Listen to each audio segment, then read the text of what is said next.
Good morning, good morning, good morning. Hello, everybody. Welcome to the show, the Eusebius McKaiser Show. My name is Ridi Klabi. Good morning, darling, by the way. Good morning. Thank you for inviting me. I'm not quite sure what's going on here. Did you tell your listeners I'm coming to visit? No, it's a Friday surprise. Things just happen. You know how I do spontaneity, even at my age. But thank you for indulging us. Prince, good morning. Wow. Oh, my God. Look who's in the studio. I'm freaking out. I am freaking out. Listen, my two favorites in one place. What is the studio like? I want to be a fly on the wall. We've got to take a break. We want other people to call in. Anything under the sun goes. Before I go, obviously, you, Prince, and Musi Maimane think that South Africa should all be listening to the following song on a loop the whole day. Eh? Just for you, Prince and Musi. We all know that we live together. And while you're laughing, send us a young tweet and tell us where the poor black people can eat ebony and ivory. On my piano, keyboard, oh no, why don't we? You can't just drag us there. Fix the nonsense first. Then we can be on the Precisely. keyboard. We all know that people are the same wherever you go. There is good and bad But not black and white. in everything. 18 minutes after 9 o'clock. It is hashtag 702 open line. Tell us what you want to talk about. Myself and my good friend, Ridi Klabi. Well, good morning, everybody, and thank you so much for joining us in this gathering this morning. And we are, of course, here to celebrate the life of someone that we all loved and cared about. And I did say last night I'm going to do all my crying, but I just have to warn you that my tears are loose. So they could come at any time, and I beg your indulgence. But as I was saying, you know, on behalf of UB's family, I would like to say thank you to everybody who has come to be with the family here this morning and everybody who is joining online via the streaming platform as well. Highly appreciated. And I also just want to express my immense gratitude to the family for affording me this opportunity to actually direct proceedings here this morning. It's an absolute honor and a pleasure. So today, we're here to say goodbye to UB, but we're also here to honor his life. And I think it was so fitting that that clip had music in because that was one of his great, great loves. And boy, could he be cheesy about it. You know, Eusebius and I had this bright idea once. It was December and Boney M was in town. And he said, friend, let's go. And I'm so foolish. I wasn't like, no, friend, this is not a good idea. I'm like, let's go. We bought the tickets and we trekked to Carnival City in Brakpan. And we got to Brakpan, and boy, was it Brakpan. And we got there, and there weren't too many people who looked like us, but hey, it wasn't going to stop us from singing along to Boney M. And we had the most fantastic time. And I must tell you, ever since, you know, I heard the news of UB's passing, which is still somewhat surreal, Brown Girl in the Ring has been playing every day nonstop. So that is how cheesy UB could be. But I think what we're going to do today is share all of these memories because we all have many with him. And as I look around the room, one of the things that strikes me is that there are people here that I've seen in pictures because the one thing about UB, he loved his friends and he posted his friends. And I may not know some of you personally, but I know you because he spoke about his friends. And I'm truly honored to have the opportunity to maybe get to know some of you a little closer today, even under these circumstances. But we are going to listen to many of your recollections, your memories about our beloved Eusebius McKaiser. Now, I came across something that I thought I wanted to share. It says, no one person can sum up the life of another. Life is too precious to be passed over with mere words which ring hollow. Rather, it must remain as it is remembered by those who loved and watched and shared. For such memories are alive. They are unbounded by events of birth and death. And as living memories, we possess the greatest gift that one person can give to another. It is each of you, then, that the living memories of Eusebius's life are committed to. And it is your hearts and your minds that will endure the remembrance of his life. So there will, of course, be quite a few speakers coming up to share their love, their memories, their experiences of Euby. But I thought maybe we could just start with a little moment of silence just to remember him as each one of us would in our own little space.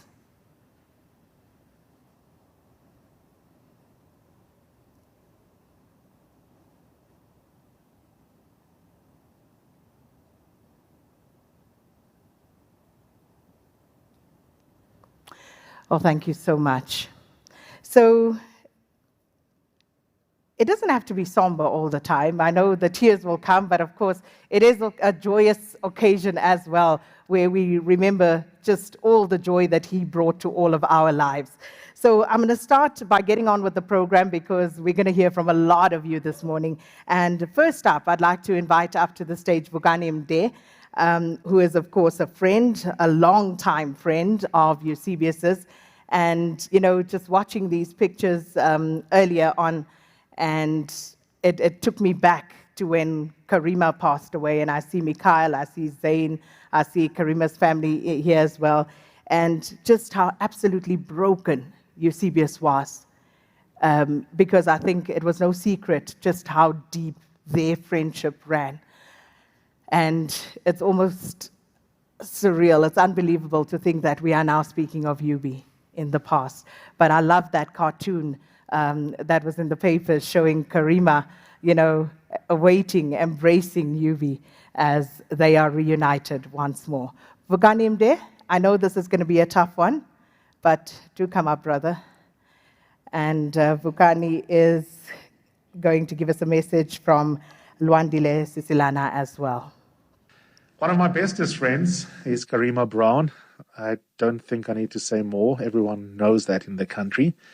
And she's on the line. How's it, Karima?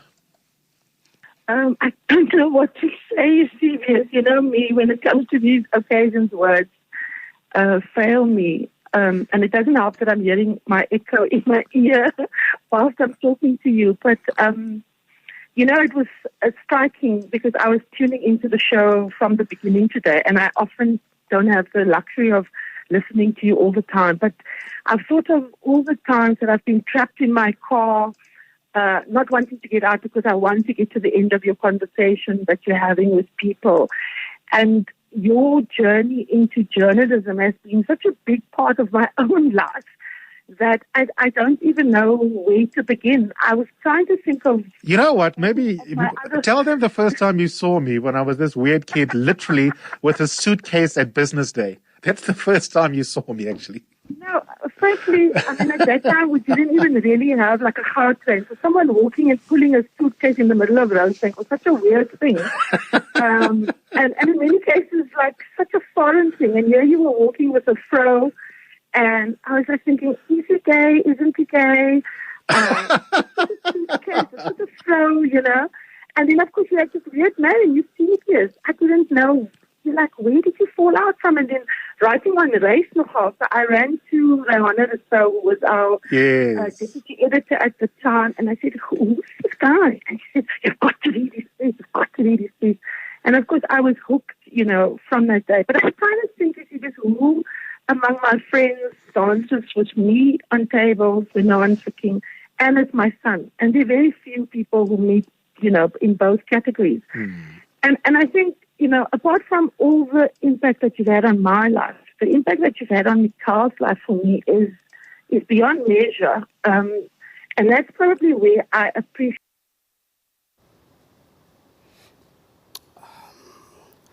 I don't know whose brilliant idea it was to start with that clip. Thank you for that. Yeah. I'm sorry, Sakina, that I will be the first to inject an air of a somber air into the occasion, which is meant to be a celebration of life and a celebration of a particular life that is so worthy of celebration. And Duduzo asked me to say a few words here today on behalf of something he calls the core group. I don't know what the hell that is.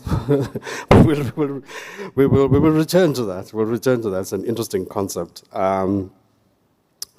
Initially, I really did not want to. I still don't, to be honest. I still don't want to speak. I still don't want to be up here.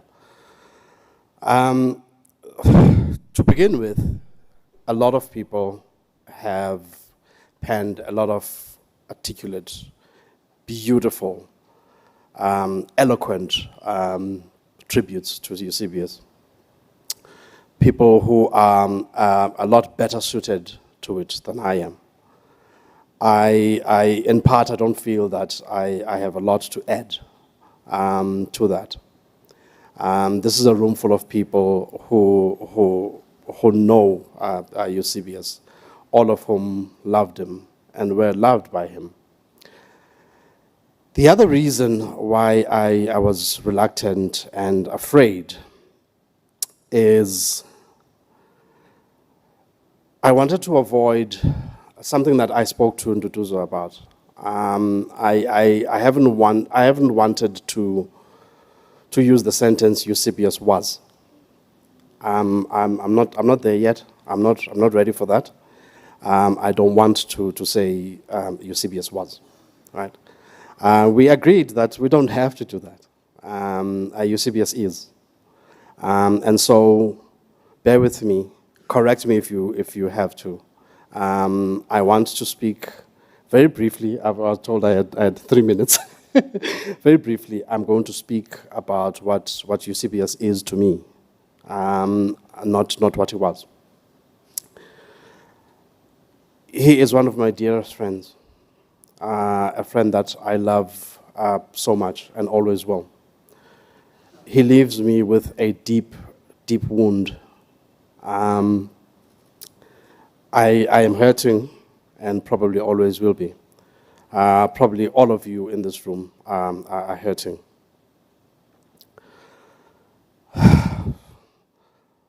I don't have the time to go into everything and to say everything that I wanted to say. All I will say now is give you a brief history of a ridiculous and beautiful friendship. I met him in 2005, 2006. We were working at Business Day, Karima and myself, with Jacob Dlamini. He walked into the newsroom one day. He had an afro. He was chubby. He was straight out of Oxford. We didn't know him. Immediately, we kind of didn't like him. He was a bit cocky. He was a bit too clever for his own good. I was also always used to being the cleverest guy in the room, so I was just like, I don't like this guy, you know. And he took Karima's office. Karima had an office. We all, you know, newsrooms. We're all like shared spaces, but Karima had a closed-off office. They were in very short supply. So he was going to write a column for Peter Bruce, who thought that he should have an office, like a quiet place to think. So Karima's office was available and it was taken. We were very unhappy about that. And I kept it up. I kept up the dislike for weeks, possibly months. But Karima warmed to him, and she started hanging out with him. I was like, what the hell's wrong with you? Like, why are you hanging out with this guy? It's like, he's very clever. He's like, he's brilliant. I'm like, yeah, okay, we're all brilliant. But soon enough, the three of us were all friends, and the circle actually expanded. Not just him and Karima and I. We soon had Ibrahim Fakir, aka the Muslim, Luandile Sisilana, aka the Negro, Amy Musgrave, aka the token white chick. And we spent as much time with each other as we could. We even formed a drunkards intellectual club called the Rosebank Group, because back in the day, I think Prince Mashele, who's currently trending, was part of this. I mean, a few other thinkers. There was something called the Midrand Group. Correct me if I'm wrong. I'm not sure if Prince was part of that or not. We ridiculed the entire idea. We thought it was incredibly pretentious. We thought, what the hell is this? I mean, this is not medieval Italy. Why are we forming groups? But we were also very jealous of it because, and so we organized ourselves into the Rosebank Group. We'd meet at what's that place called? Doppio's. Was it Doppio's? Later on, there was Hell's in Melville. I would always forget to do the intellectual work, though. We'd kind of get pissed, So the Rosebank Group never quite reached the heights of the Midrand Group. Sakina was saying that Eusebius speaks about his friends. Eusebius also gossips about his friends. I don't know if you know that. I can tell you things. Quite a lot. We patched up a lot of our own differences over gossiping about other people. Because we did have a lot of differences. We did have a lot of fights because I mean, we were friends, we were close, and we loved each other. But we were incredibly different. I mean, intellectually we were different. This is one radical liberal and a soft Marxist. Very different backgrounds. We had different approaches to class politics in particular. So we'd always be we'd be at each other's throats about things. But we'd patch it up. I'd get a WhatsApp saying, "Oof, didn't talk." When he says that, when he says he has a headache, that means he's been perplexed by some individual or groups of individuals, and he needs to talk at length about their weaknesses. And we'd talk about those people. But here's this thing that it does. I don't know if it's deliberate, or I think that's just who he is. Even when we are going to gossip about you and we are going to be rude about you and going to say the worst things about you, he will begin it with a laundry list of all the things he loves about you, all the things he respects about you, all the positives that he sees in you before dressing you down.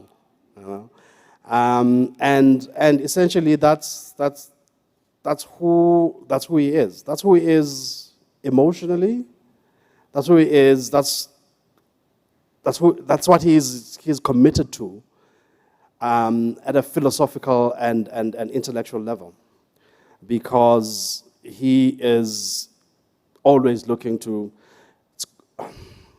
I suppose you could call it constructive gossip. He's always committed to building, even when it's breaking down. I think I've run out of time, and I see it's a very, very long program. So there's a lot that I could say that I won't say, at least not now, not here. There will be other occasions. This is a life that will be celebrated for as long as all of us shall live, certainly. I was introduced as a speaker with a message from Lwandile. Lwandile says, I should say to you, Eusebius, ndlela ntle mhlekazi omhle, siyakukhahlela sithi ndlela ntle, ndlela yokukhanya. Enkosi. Thank you, everyone.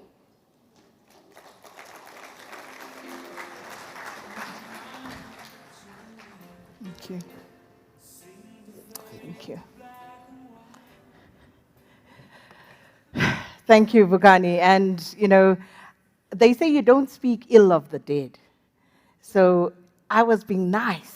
So I said, Eusebius speaks about his friends, so you put it out there. He gossiped about his friends as well. But I think we all knew that, and we all were part of that at some point or another. But thank you so much for that. And yeah, it just seeing you, listening to you, takes me somewhere, but thank you so much for having the courage to come up this morning. So next up, we would love to say thank you to our generous host here this morning, Makudu Safara as TimesLIVE editor, and on behalf of our host, Arena Holdings, he's going to come up to say a few words. Makudu? There's a medical emergency. I don't know if anyone is in Cape Town that can help out. Sometimes, you know, people are very resourceful. If anyone is near Helen Zille, wherever she is currently, I'm not sure where she is. Nolwazi, I don't know whether we can get some help. Hey, we need medical service near Helen Zille. She's got her foot in her mouth, and someone needs to take it out very urgently, yet again. I mean, I just can't believe this. I cannot believe this. It's an interesting little debate going on Twitter between Helen Zille and other DA politician Mbali Ntuli. And I don't know, Helen Zille just wakes up and decides to piss us all off, eh? How's this, Roger? You won't believe this. Helen Zille tweeting, for those claiming legacy of colonialism was only negative, think of our independent judiciary, transport infrastructure, pipe water, etc. I mean, really, in this day and age, eh? In this day and age, how do you expect the DA to grow off his very low base of black voters with this kind of mentality? And kudos to Mbali Ntuli, who obviously is not well liked by the inner circle of the DA, who responded by saying, it was only negative. Colonialism is the development argument, as development argument is trash, as those subjugated can attest to it. And a little bit of a tour going on as we speak. And Mbali Ntuli goes on and says, it's like saying Nazism was good for German democracy and the advancements in technology. I think Mbali is absolutely right. We're going to see whether we can get Helen Zille on, ask her about this particular tweet. I think she just likes to piss us off, quite frankly. But she is a senior member of the DA. And here's the thing, Musi Maimane, what do you think of Helen Zille's tweet? All of you liberals who are quick to weigh in when an ANC politician messes up, when an EFF person says something that is completely off color, what do you make of this? What do you make of this? Are you going to let her get away, or will you demonstrate that she does not tweet in your name as a political party?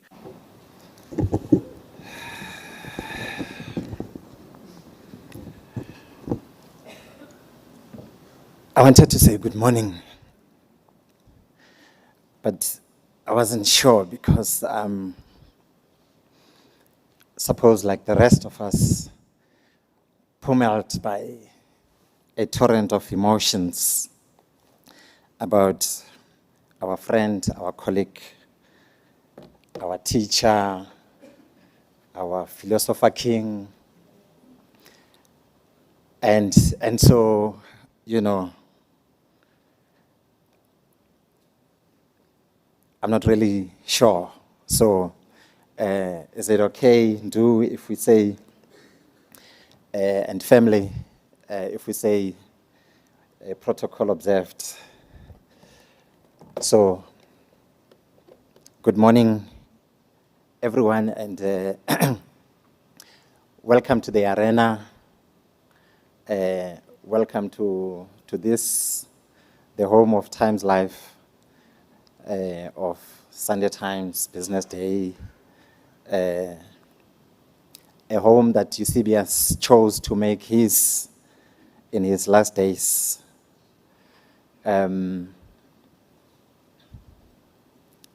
So obviously, I mean, Eusebius has lived quite an eventful life. So all of us are impacted in many different ways.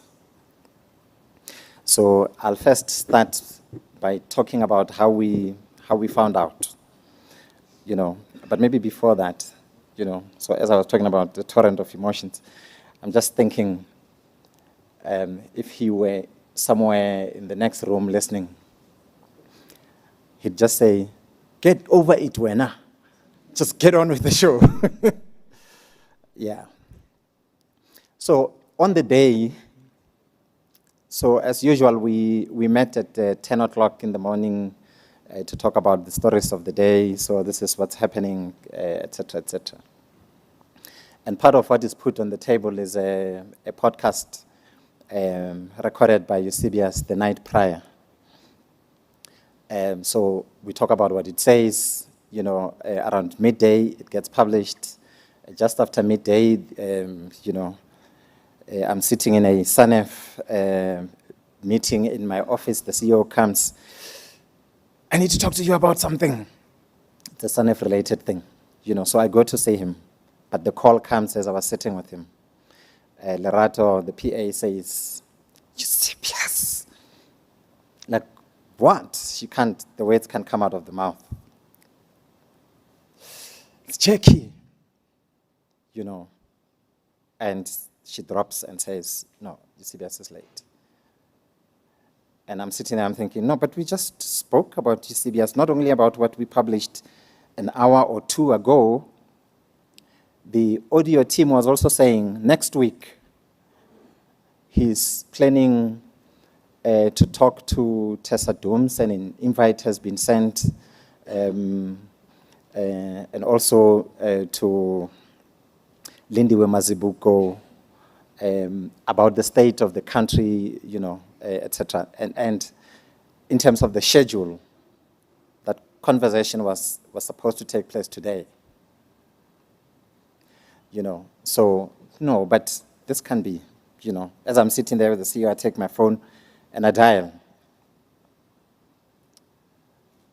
Drinks the first time, the second time, then the third time I realize, no, I'm just in shock. I'm caught in disbelief. I drop and then I phone Jackie. Jackie.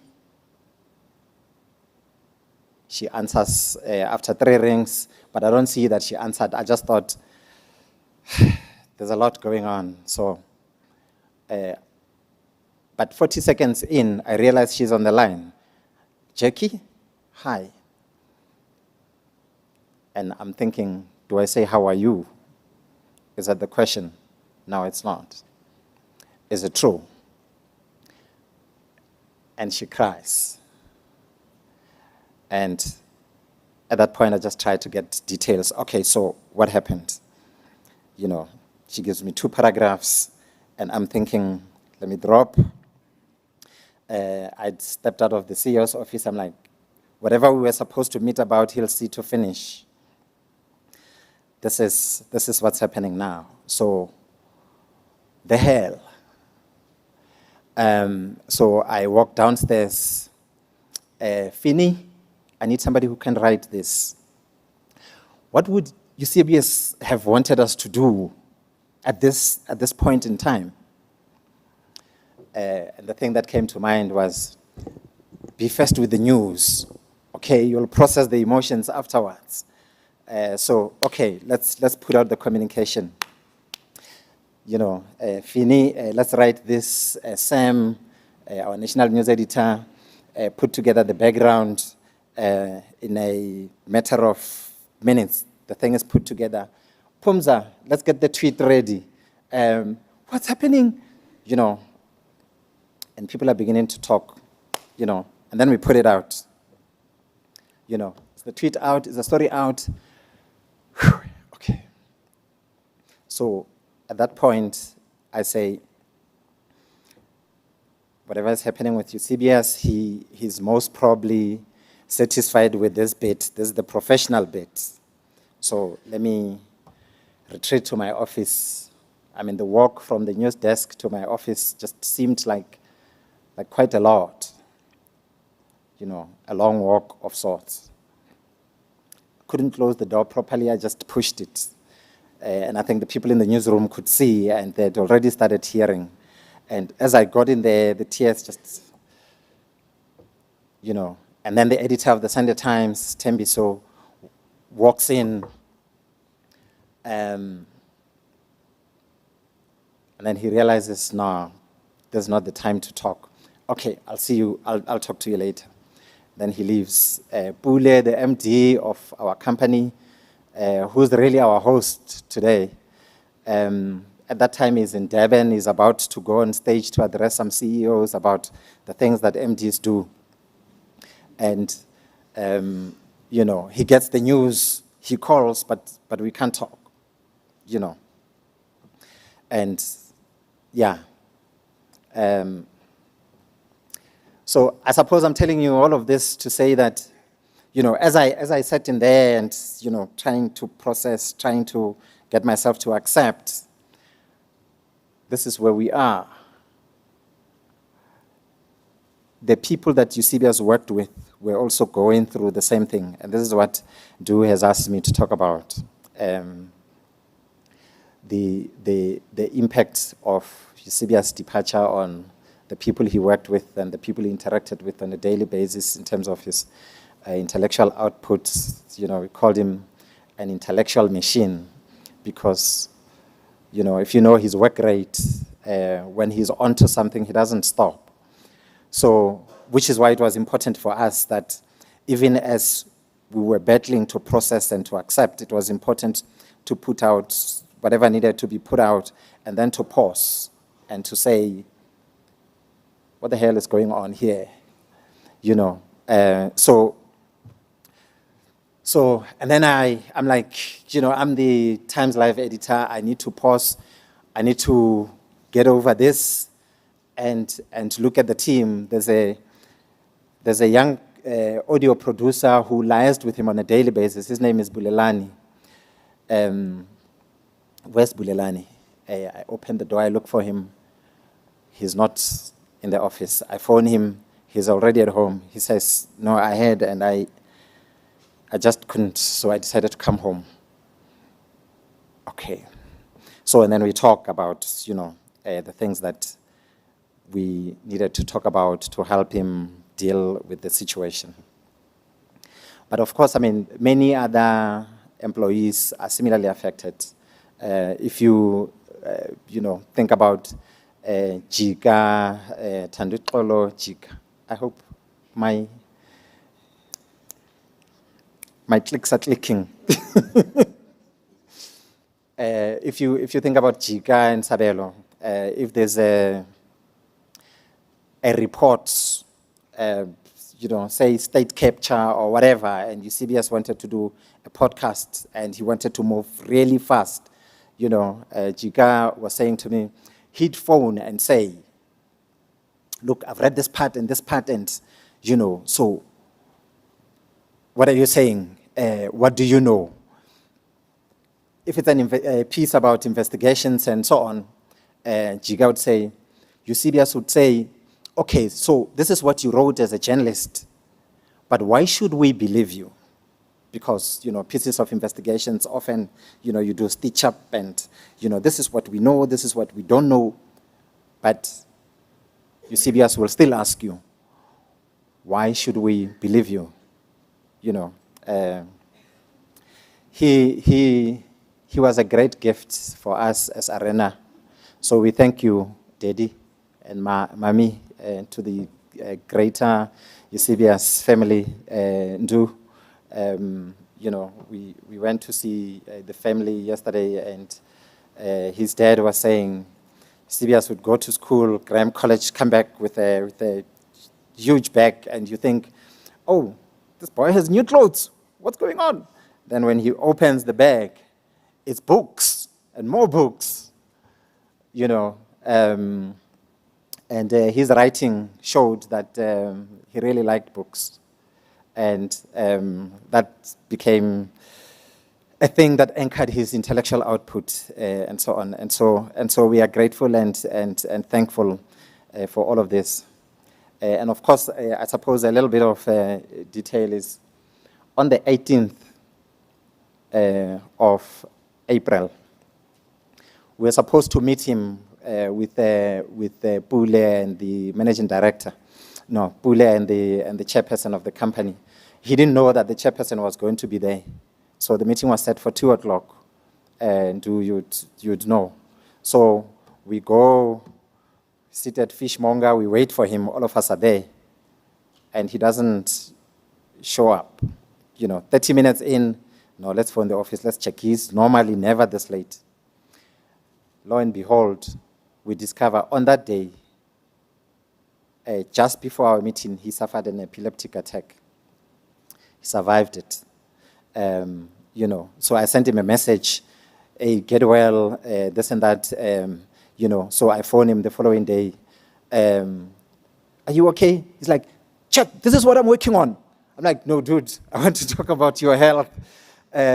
He says, no, I'm fine. That was then, but there's so much going on in the country. He's on to the next subject. An amazing guy. And, to go back to the books, yeah. So one of the pieces he wrote, you get this email from him from time to time, sometimes at 1 a.m., etc. And the first line went something like, my grandmother was such a hypocrite. And then you're like, dude, what are you saying? And then he explains that, Granny would say to him, you need to stop reading so many books. You are so young. This thing will make you go mad. It's like, just reduce, But at the same time, when there's the Granny's friends who are visiting, she'd say, boy, come over here. How many pages was the last book you read? And he'll go and fetch it. This one, it's 700 pages. Oh, wow.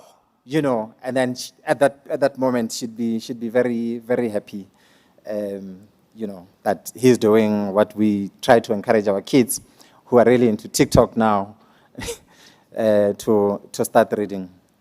But I suppose through his writing and his reading, we're able to get glimpses and pieces of his family life and so on and so on.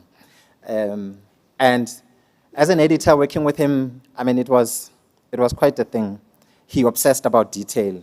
He was concerned about how he came across. He paid particular attention to detail.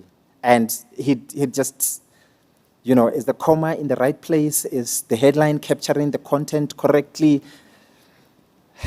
Yeah. And when it's Good Friday, as it was last year, he then just drop a bomb and say, Mr. Editor, I've dropped you a wonderful piece. And when you check the subject line, it says, does God exist?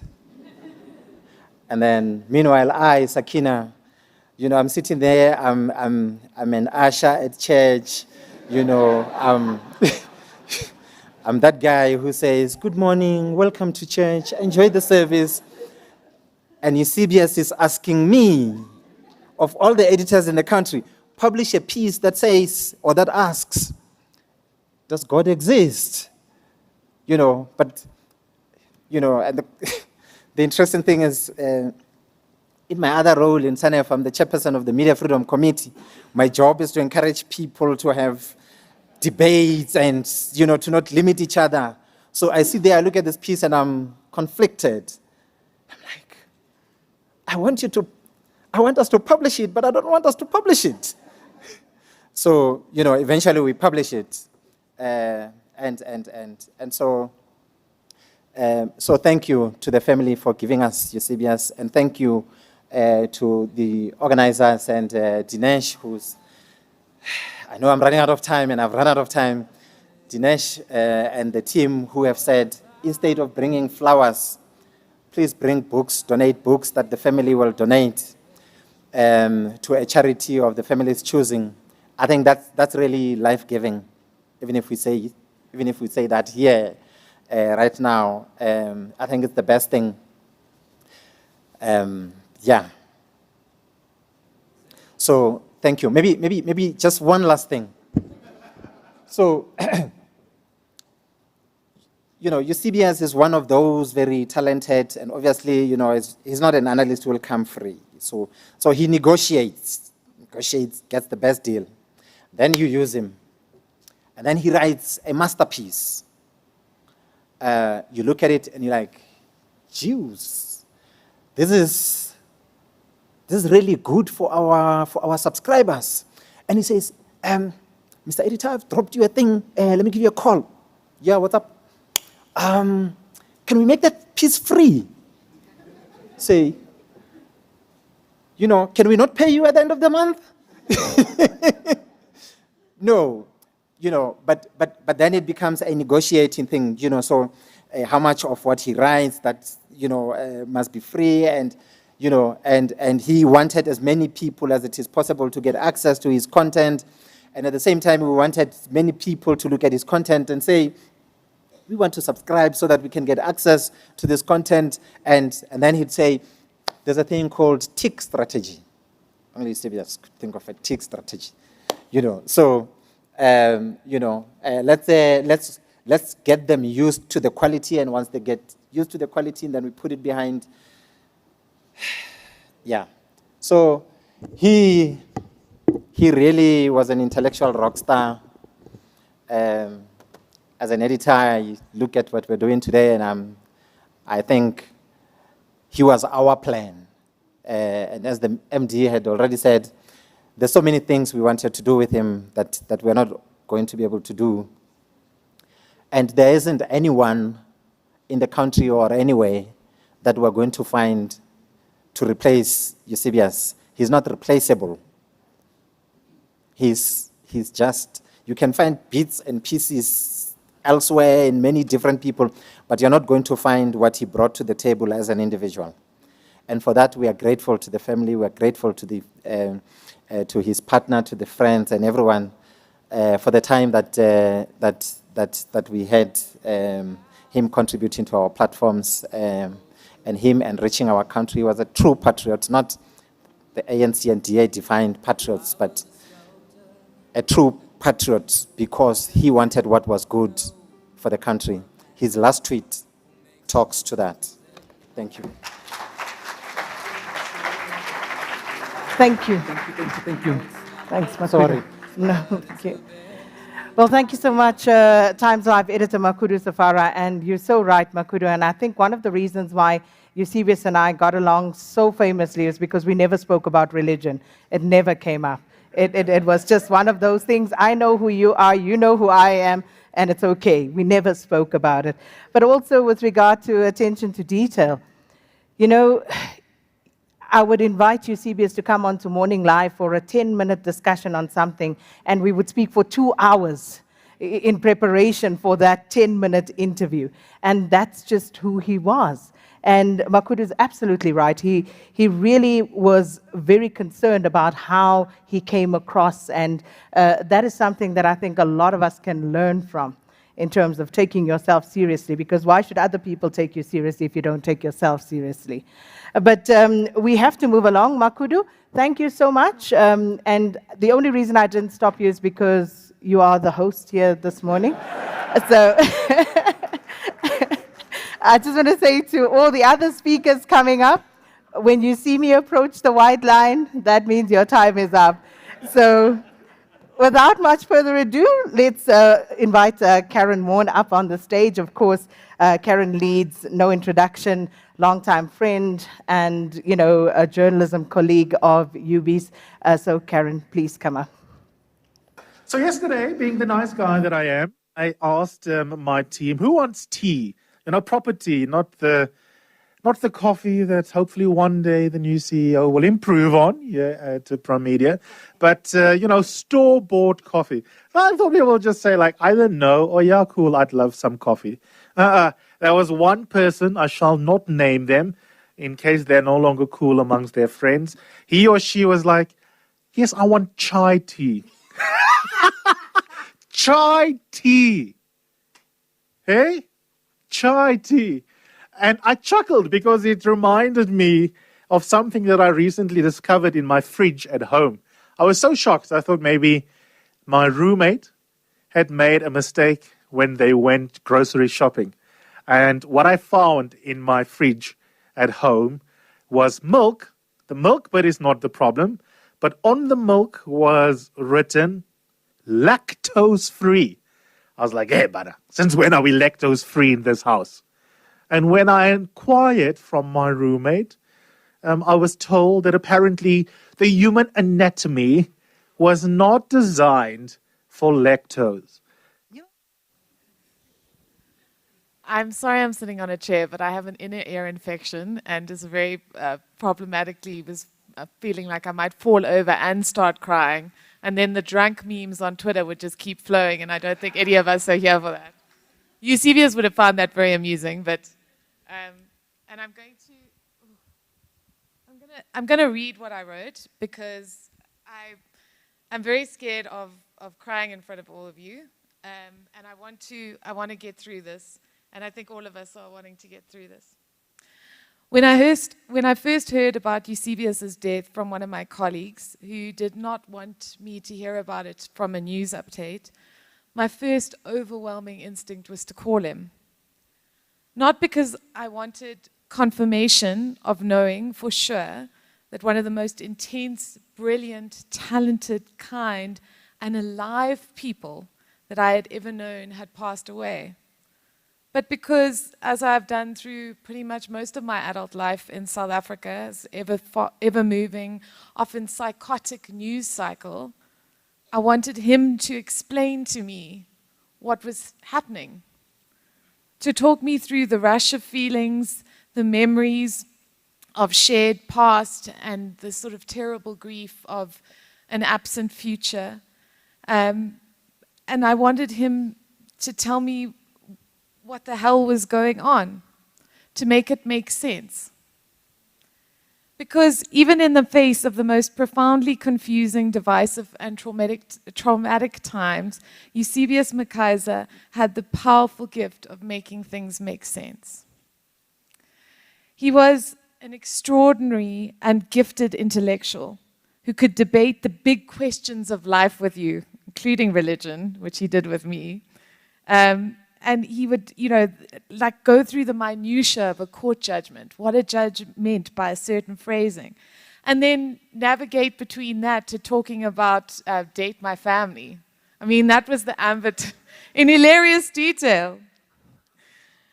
We would talk for hours about rulings, about applications. Is a big love of voice notes, which I think all his friends are familiar with. These perfectly worded synopses on what was going on and what it meant. And we would argue, agree, disagree, and then struggle with our understanding. I always walked away from conversations with Eusebius, some broadcast, many of them private, knowing at the end that I knew more than when we started talking. And I know that I am one of an ocean of people that had that same experience. Whether he was delivering one of his painstakingly researched broadcasts with the brilliant Megan Lubke, who did such incredible work together, giving a speech or having a passionate conversation at a lunch, Eusebius was, at his heart, one of the greatest teachers that this country has ever known. Eusebius demanded excellence from himself and from the people blessed enough to have engaged with him in the spaces that he occupied, spaces where he always made other place for other people to come in. He was not selfish in his intellect. He was not selfish in his success. He lifted as he rose. And he is one of the people that embodies that saying more than anyone else I knew. You don't know this, but when I first met you at Rhodes University, you intimidated the hell out of me. I mean, you were a brilliant debater, so incredibly smart, and I was terrified of saying something inane or stupid or, foolish around you.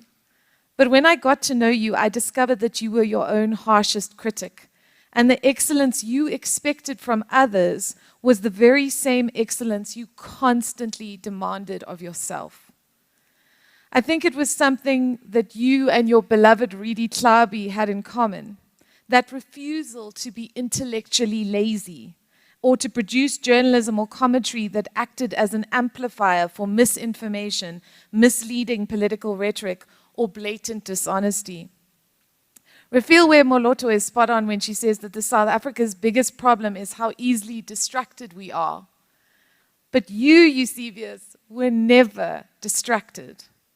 That's what made you such an exceptional legal journalist and analyst. You cut through the noise to the quiet and persistent truth that because so much of our public discourse is dominated by very loud and very psychotic narcissists, we often struggle to hear. But you made us hear it, Eusebius. And not only that, and most valuably of all, you taught us how to hear it. You were a teacher in a far more personal way to your friends and those you cared about. I don't even know if you realized how powerfully you mentored so many young and upcoming journalists, analysts, legal professionals to move from just being good to being excellent.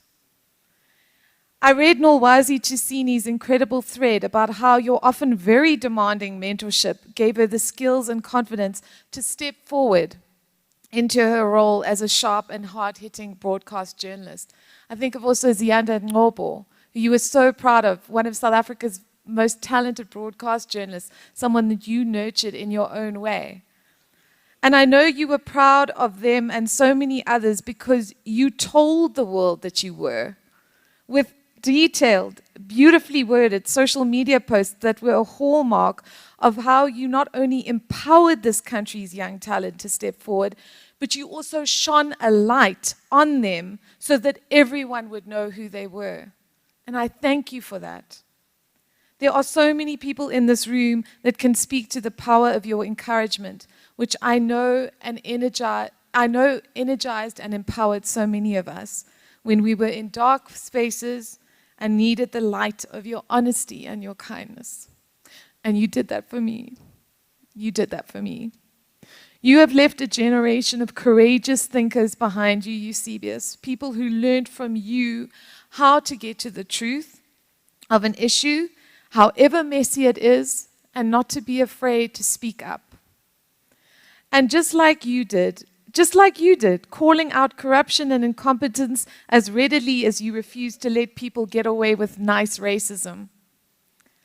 I know that all the fights you chose to fight were born out of real love. Love for this country, love for its people, and love for a future that I know you wanted for all of us. You were never, ever apathetic about injustice, Eusebius. You refused to be. And I hope and pray, though I know you're going to roll your eyes at that word, that we all keep fighting for the hope that you carried inside for all of us. I wanted you to know that I will miss how you comforted me, how you made me cry with laughter, your book and film reviews, the love of food you shared with your soul sister Karima, your ability to assess everyone that you cared about with both deep love but much needed honesty. I hate that I won't see you grow old with Nduduzo and write more brilliant books and analysis and discover more beautiful Johannesburg streets that you post about and walk and post hilarious, compassionate, enraged things on the social media platforms that you use to document your extraordinary life. I am so grateful for those posts now. I read them, I watch your videos, I listen to your voice notes, And I cry because this is the archaeology of a life that, even though it has been bearing so much fruit and it will bear fruit for generations, ended far sooner than it ever should have.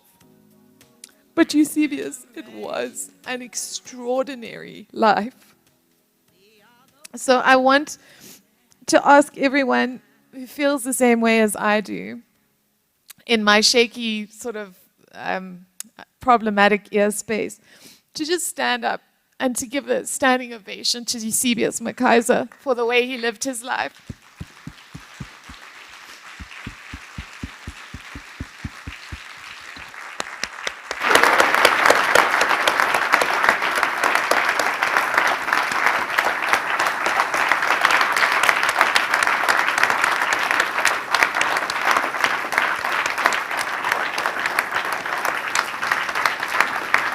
Thank you.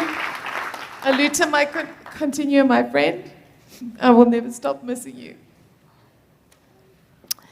Thank you so much, Karen. And everything you said, of course, absolutely true. And this young man, Oliver Dixon, and you may not know it, but Eusebius and I had so many conversations about you, Oliver, starting out in the media space. And as Karen said, you know, he actually took the time not only to nurture young talent, but also to try and find ways to assist them to get to where they wanted to go, like we had to so many times before. But of course, we're going to keep it moving, and our next speaker is Dawn Klatsko. And Dawn is a business coach who has been working with Eusebius over the past couple of years. Oliver, how's it? Hey, sorry, the line was just buffering there for a second. Let's see whether we can hear you now properly. No problem. I hope you can hear me properly. How's your lifestyle treating you?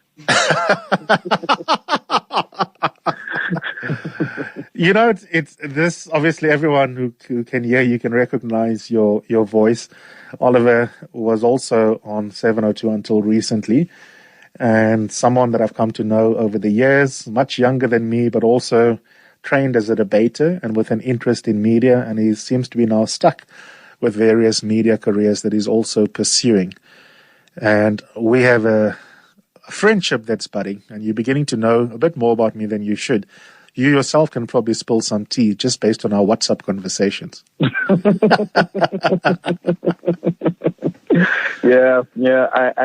I often think about that and think about whoever writes a autobiography about you one day, what I would tell them and what I wouldn't if they were to sit me down for an interview.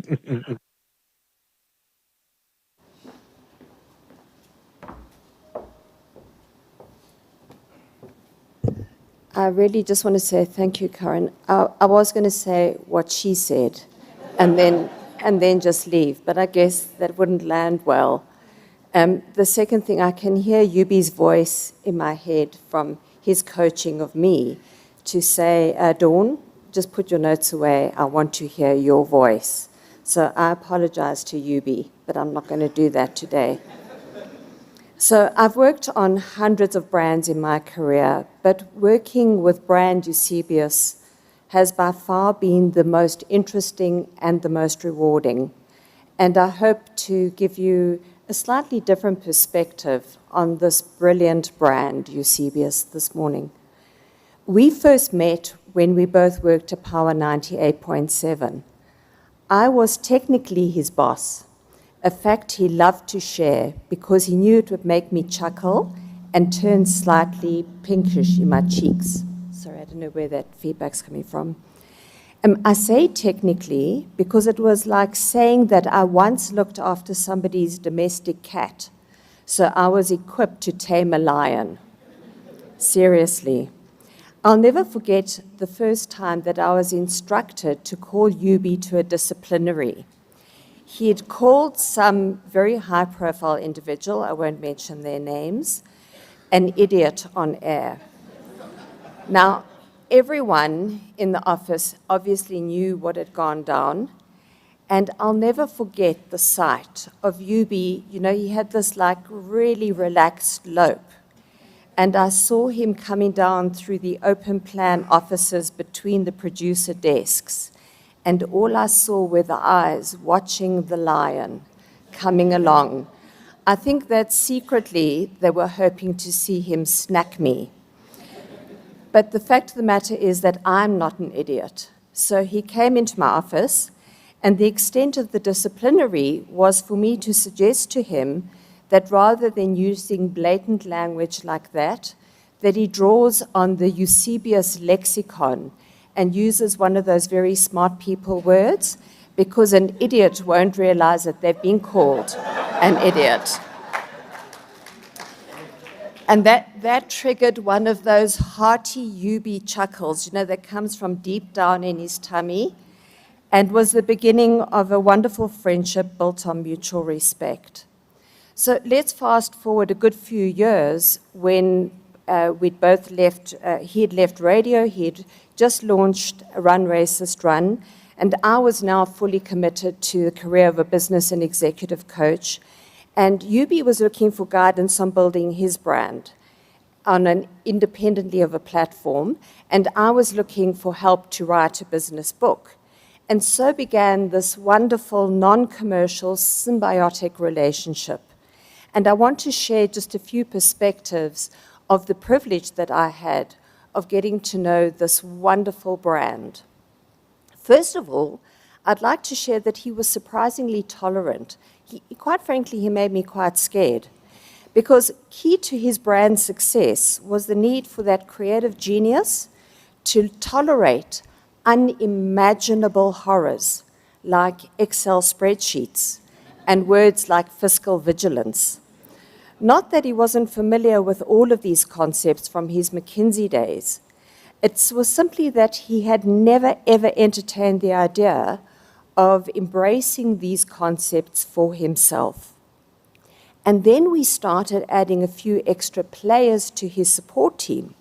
So in addition to his boxing training partner, his manicurist, and his barber, there was now a bookkeeper, a financial planner, an executive assistant, all entering the circle. All of them asking questions and imposing disciplines. Can you imagine? And he embraced it all, and we all fell in love with this incredible man. As an aside, I would particularly like to acknowledge Jackie Stradham, who many of you know as his virtual assistant, and I know as Yubi's absolute guardian. She's here today, but just doesn't have the strength to pay tribute to our Yubi. As an aside, Jackie's cat was the one that I managed to be responsible for. But another one of Yubi's aversions were stereotypical labels. And unfortunately, these did creep into our brand strategy sessions. There were a few things that he agreed to, though. One was when I referred to him as a challenger brand. And my heavens, wasn't he just that? If the cause, the action, the statement warranted challenge, he was first to take it on. And he would do it with the panache and the skill of the master debate champion that he was. He gave voice to millions of people who weren't able to utter the first syllable, but knew that he could do it for them. I had the experience of that. When things made me fearful or anxious, I would use the privilege of having the direct line and encourage him to take up the debate. He was less thrilled about being referred to as an authentic brand. I'll never forget one particular session where, to be honest, I did draw on a Google explanation and definition of authenticity, much to his horror. And we had these Wednesdays with Yubi sessions, and I did give a heads up of what was coming. But you listen to this description and see if you agree. They gave qualifications of you true to your own personality, your values, your spirit, regardless of the pressure that you're under to act otherwise, that you're honest with yourself and with others, and that you take responsibility for your mistakes. And finally, your values, ideals, and actions align. I won that argument. And that was Yubi. He was not only authentic, but unique, because he put it all out there. Not only his gym workout sessions, but even his poor dad's. We all know you. Great arms. Thank you for those genes. And his brand was also very generous. You know, he gave everybody the time. I can't tell you how often I'd be standing, tapping my foot, waiting for Yubi to get out of the Uber, because the Uber driver had an issue that he wanted to unpack. Never mind me standing there waiting, or the fact that we've got people who want to engage with us. He wanted to give everybody their hearing and give them the time of day and his support.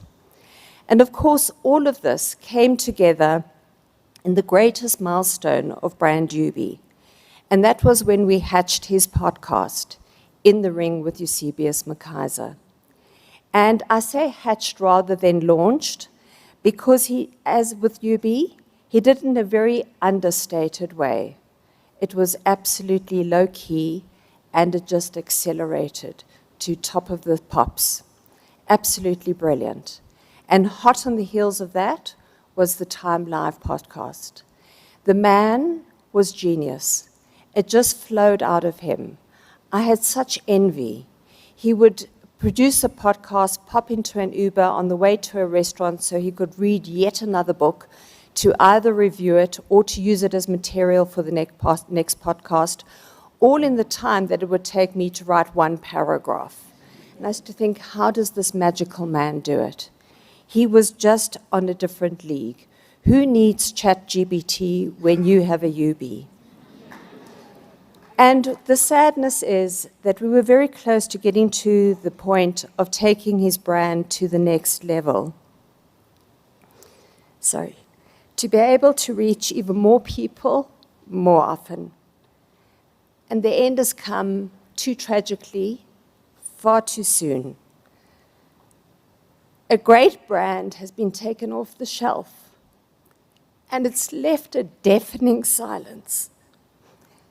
All we can do to fill that void is for each of us to do something to ensure the continuation of this legacy.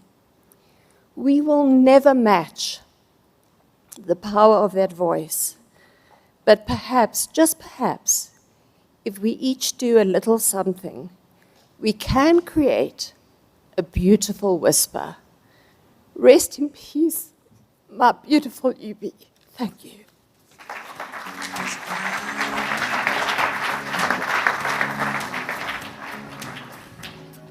Well, thank you so much, Dawn, and absolutely spot on.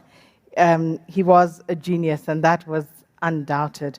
Eusebius obviously also imbued with a multitude of very honorable attributes. And, you know, he was deeply altruistic, he was compassionate, he was caring. And those things reflect in some of the issues that he took up, the causes that he aligned himself with. And we'll hear some of that. Some of the tributes that were written, and, you know, thank you to the friends who wrote. Ibrahim Fakir wrote about how Eusebius was culturally colored and politically black. And that was so true. And I think that's also where Eusebius and I, you know, there was a special bond there.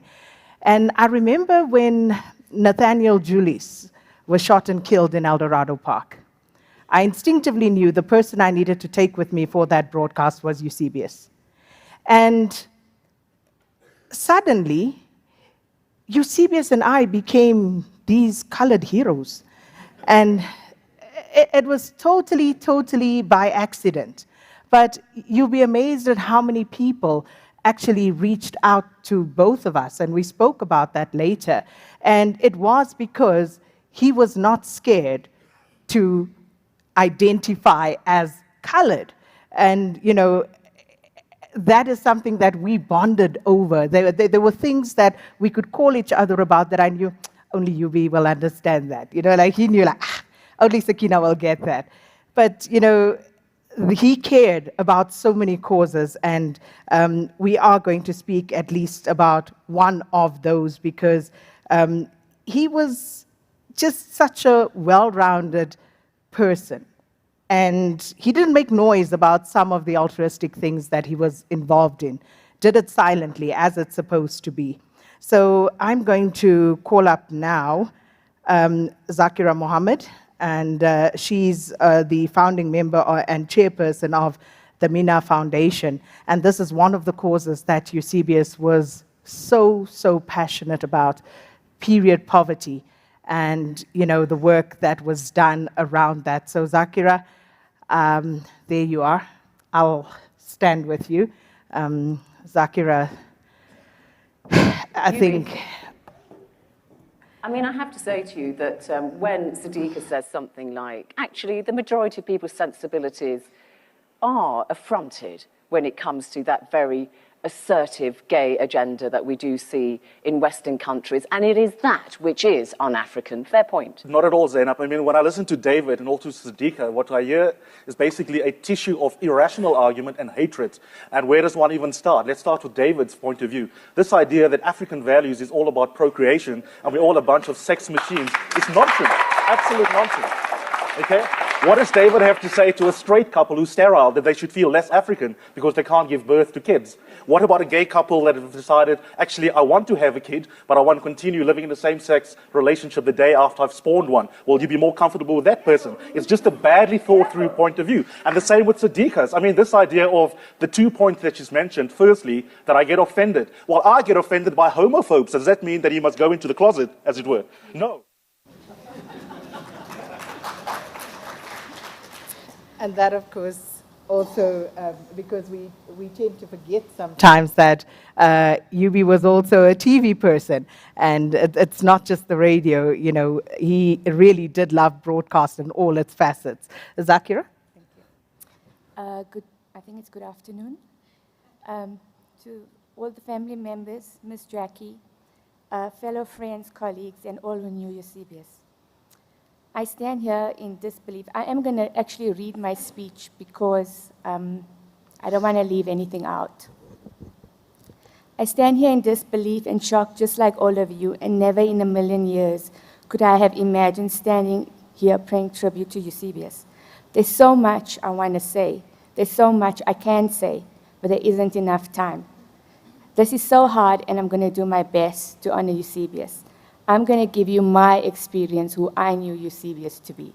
So it wasn't the side that everybody knew on radio. So our love story began in May 2017 when I was invited to speak at the first African Shared Values Summit at the Sandton Convention Center, where Eusebius was the MC. My first encounter with him was in the speaker room, where he, being the consummate professional, wanted to know how to pronounce my name correctly. The only thing going through my mind at the time was, I never want to be in the hot seat with this guy. Needless to say, I've been in the hot seat many times after that. He always put me at ease and made me comfortable. After my first interview with him, Yubi was eager to join Team Mina. He was so inspired and wanted to make an impact. Of course, I had heard that many times before from many others, but the difference with Yubi was that he prioritized Mina. And before you knew it, he was welcomed to our board sometime in 2018. For those of you who don't know, Mina is a menstrual cup on a mission to end period poverty. Her circumstances do not define who she is. She's smart and confident, she wants to stay in school, and she's proudly South African. The Yubi I knew was kind and compassionate and so, so polite. I know that doesn't sound familiar. He was so sensitive and so gentle, and he really was. And he was really eager to make a difference. He used his platform to highlight all social ills in our society, as you all know. Our country needed him. Our country felt safer with him. The thing that stood out for me was that Eusebius was intentional in everything he did when it came to social justice. He was also so very, very funny. I'm sorry, Ndu. He really was. And he was so witty.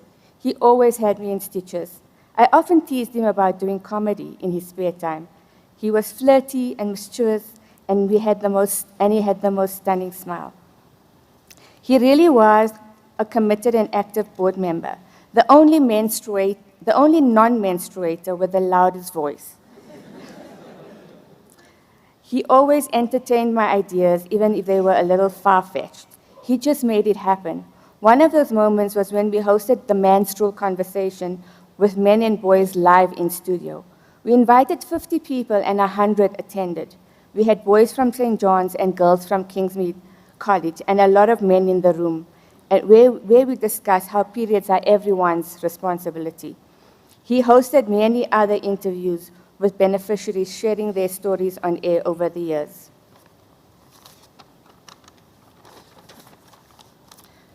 It was only a matter of time before Eusebius became Eubilicious, and as I fondly called him, and Zakira became Zax, and a beautiful friendship began.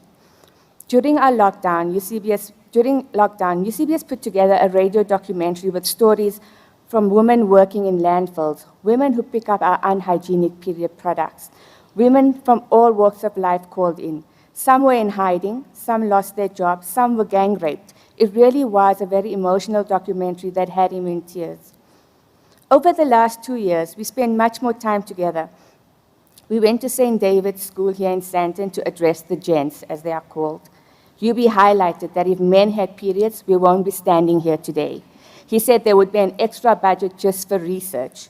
He urged the boys to speak to their CEO dads and play their part.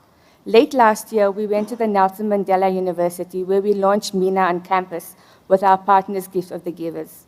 UB highlighted why keeping girls in school and women at work made business sense. And he was so appalled by having to have this conversation with women at the helm of this organization. In February this year, we went to Rhodes University, a place UB felt right at home. He urged the men to take a stand and help eradicate period poverty. And he was so excited for our upcoming trip later, where we plan to take Mina to the community of Mkanda. During lockdown, while testing my non-existent culinary skills, some of my memories, during lockdown, while testing my non-existent culinary skills, I cooked a meal for him in Duzuzo. What was supposed to be a 5-minute drop-off turned out to be an almost 2-hour conversation outside my car. We spoke about his health, we spoke about epilepsy, we spoke about gym. Of course, we spoke about gaining weight and how we had no control of our bodies. We laughed a bit that day, but mostly we cried a lot that day. I really enjoyed the Instagram Live with his friend Oliver Dixon, where I sent them both a pack of period pamper products to unpack during the live. UB was so cool and calm opening period products and guessing how to use it. As for Oliver, he was only interested in the snacks, which he devoured long before the live. UB, I will miss our deep conversations, our laughs, our tears, hearing about your plans for the year, how you had to get your books out on time because you had a deadline, and how you were planning that much-needed trip that COVID delayed. I will miss you comparing our board to the board Nduduzo sits on, and I had to remind you that we are only 7 years old, and they're like 100, yeah? I will miss our annual year-end lunches, your big infectious smile, and your jokes that Nduduzo didn't get, and how we planned the future of MENA. I will miss our so-called debates that I thought were mere discussions. I will miss how you push my buttons to help me open up my mind. I will miss listening to family stories about your dad and sisters and your brilliant niece who's a lawyer, and how you always make time for family. I will miss complaining about Miss Jackie sometimes making it so hard for me to reach you, and how you laughed and said, yes, she's brilliant, but you have my numbers, Ax. I will miss that you could never say no to me and always went out of your way to make MENA rise. I will miss observing your encounters with strangers or the waiter at the restaurant. It's like you were always mentoring us without us knowing. You always left us with something to think about, and we were constantly learning around you. I will miss your perceptiveness on how you picked up on things that most people didn't notice. I will miss how you were always taking pictures of me when you were sitting on stage and sending them to me to distract me and make me giggle. I shall miss calling you 1 month in advance for your birthday every single year. I shall miss you telling me you love me and listening to your voice notes. Zax, what time are you picking me up? Zax, who's coming with us? Zax, who's driving? You really were an old soul. I shall miss our road trips where Slubi and I picked your brain purposefully, save some topics just to hear your opinion. And we will always stop at Nanaga Farm Store from now on whenever we go to Makanda and eat rooster cooks in your honor. I shall miss our little Skinner sessions, the glue that keeps friendships together. You always made me bigger than I am. You knew very well how I shied away from the spotlight and always made me stand up unapologetically in front of an audience at our events. Even at this moment, you have put me in the spotlight again and probably having a good giggle from above. Yubi, I loved how you always made me feel like my opinion mattered and how you listened intently. And as per my last WhatsApp message to you, happy birthday, beautiful man. I don't have any words to describe the amazing human that you are. Eternally grateful. You have left a scar in our hearts, and I want to remind you that when we met, we had 10,000 beneficiaries. And since you left us, we are on 100,000 beneficiaries. In South Africa and beyond our borders. Thank you for making Mina yours and for trusting me and for the honor of being called your friend. I love you forever. And we will soldier on and make you proud. I end with your last words to me. Thanks so much, friend, for everything.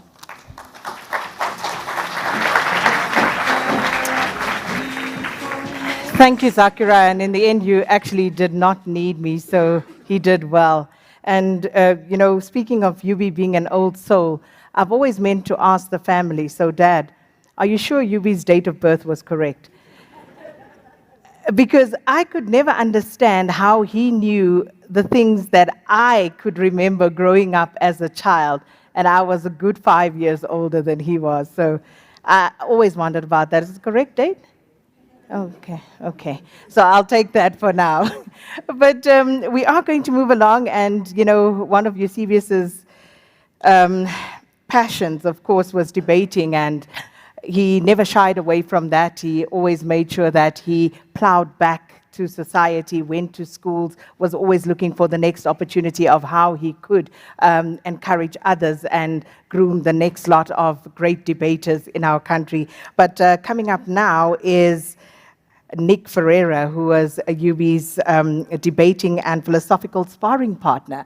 And this, of course, they got together at Rhodes in Grahamstown. So please come up, and Nick, the stage is yours for the next 5 minutes. I'll give you 5.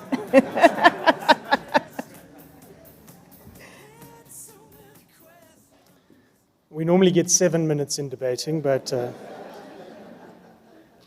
I met Eusebius at Rhodes University in 1999. He was a tutor in the philosophy department and already a rising prospect in the debating society, and we quickly teamed up to become a debating team. He loved to build cases, carefully laying out arguments in support of normative and policy decisions, and I liked to rip them down. So we made a good team, and we won a few competitions. Most joyfully, the UCT National Championships in 2001. In relation to that, there are photographs. Please do not look at them. But if you do, remember that that is just how fashionable intellectuals dressed at the turn of the century. We quickly became friends as well as debating partners. He wouldn't have said friend, he would have said interlocutor. He loved that word.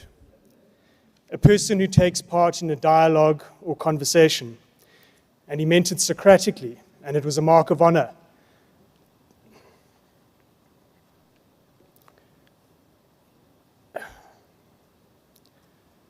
Philosophy, of course, was his first love. He was unusual in the extent to which his philosophical commitments drove his personality. So to give you 3 examples, he was, number 1, an analytic philosopher. That means he revered logic, clarity of thought, and was deeply committed to truth-seeking and rejected obfuscation and bullshit. So he would never refer to someone like Derrida without putting the word philosopher in scare quotes. He rejected moral relativism, which means he believed that there was an objective right or wrong answer to ethical questions. And he thought that our beliefs, the propositions that we affirm, were in an important sense constitutive of our ethical characters. So to have certain beliefs like racism or homophobia is not just to be epistemically incorrect, it's to be morally deformed. Now, your average nerd might just defend those kinds of views in academic papers, but Euby was not your average nerd. He lived those beliefs. And as a result, it could be quite hard to be his friend, because a man who believes in the objective correctness of his ethical views and based on the rigor of the analytic approach and thinks that forms part of his character and your character is not going to be easy to get along with. We talked to one another about applying for Rhodes scholarships to Oxford, and we worried that our applications might feel too similar, and the selectors would think we can't have two debaters from the same little philosophy department at the same time. But I guess it was a weak year, and they chose us both, and off we went. And we found ourselves there in some very unusual situations, like meeting the Queen and Nelson Mandela at Buckingham Palace. And we looked at each other across that room, one boy from Mary Waters in Grahamstown and one from Robert Carruthers in Witbank. And we just knew we were both thinking, what are we doing here? Of course, he took to it like a duck to water, bantering with Prince Philip. I drank too much, dropped a cucumber sandwich, started crying when Madiba shook my hand. He kept up his competitive debating, becoming a beloved fixture at the Oxford Union, skewering heads of state, celebrities, and English public school boys indiscriminately. My wife Lucy said I must be sure to pronounce skewering properly in that sentence.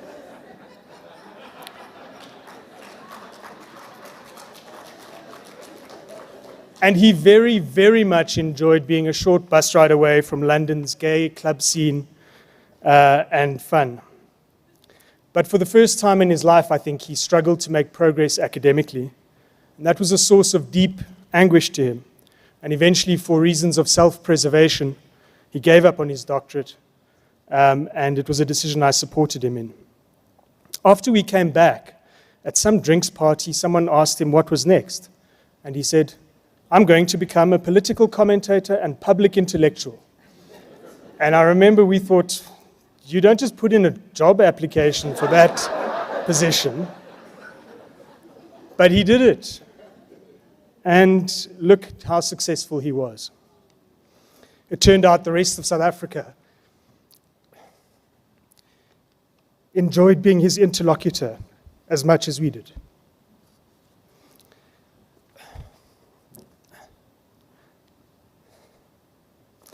The tragedy of this seizure is that Eusebius was just coming into his prime.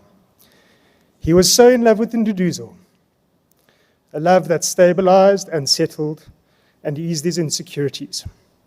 He was less primed for confrontation, less invested in winning social media wars, and deeply satisfied by his work.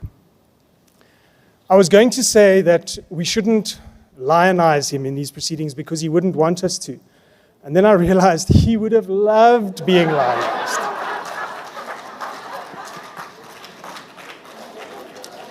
This event would have been right up Euby's alley. But we should recognize he was a complicated human being. He had his flaws. And let's speak frankly, since we all love him, he could be a complete prick. He had the ability to take disagreement and turn it into a deeply unpleasant personal fight. And there were times when he really hurt people, I think sometimes unforgivably. But how could it be otherwise, when the world had done all the things it had done to him, when he had to wear so much armor, when he felt so acutely alone so much of the time? He was also unfathomably loyal, generous, and understanding of human pain and personal weakness. And he sought out young black students struggling to fit into white institutions and gave them time, advice, and mentorship. And as a young high school debater wrote to me this week, he normalized black success for a whole generation.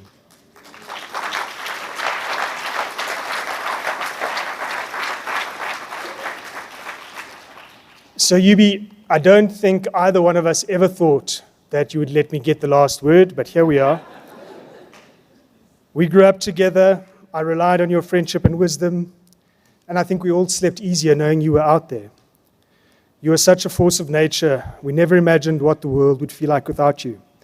And now that you're gone, we're all going to have to lift our game to fill the hole in our national dialogue.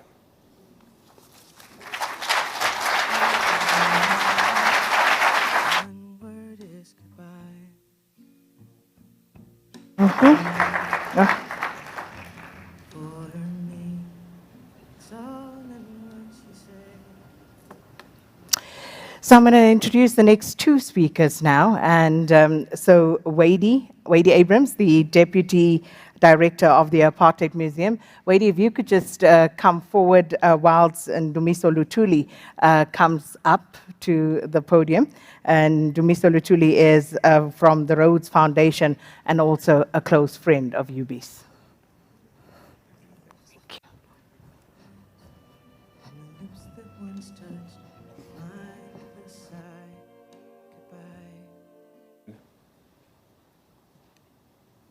On behalf of my family, the National Secretariat for the Rhodes Scholarship in South Africa, Botswana, Lesotho, Malawi, Namibia, and Eswatini, the Southern African Association of Rhodes Scholars, and the Global Rhodes Scholarship Community, and of course, the Rhodes Trust at the University of Oxford.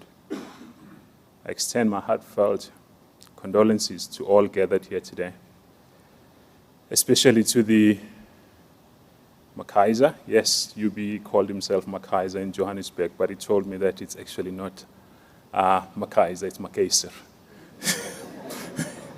And Nyanda families, as well as to all of Eusebius's loved ones. UB, as we prefer to call him, touched the lives of so many people across South Africa and beyond. Those who read his writings, listened to his broadcasts, or had the opportunity to meet him personally. We are immensely proud to claim him as one of our South African Rhodes scholars, and deeply grateful for the many ways that he stepped up to support our work. UB had a special passion for mentoring young generations of scholars, and many tears have been shed locally and at Rhodes House over the past week as we have tried to come to grips with his tragic loss. Combining charisma and eloquence with an enormous heart, UB exemplified the Rhodes Scholarship ideals of kindness, courage, and commitment to fighting the world's fight. He brought a generous spirit of service to his several volunteer roles within our community, a few of which I would like to mention. He served for many years in our regional selection committees and national selection committees, finishing his last term on our national selection committee 2 years ago. I mean, he was one of those people that whenever I was short on any particular committee, I knew he was always on speed dial. I could call him to service at any time. And fellow selectors and candidates enjoyed having UB as a selector. For him, no topic was taboo, and no question was too controversial. Notwithstanding this, he always approached his selection responsibilities with decorum and compassion. And once the selection process was concluded, he was always there to offer support, guidance, and advice to our scholars-elect, the scholars in residence in Oxford, and Rhodes alumni who had returned to South Africa.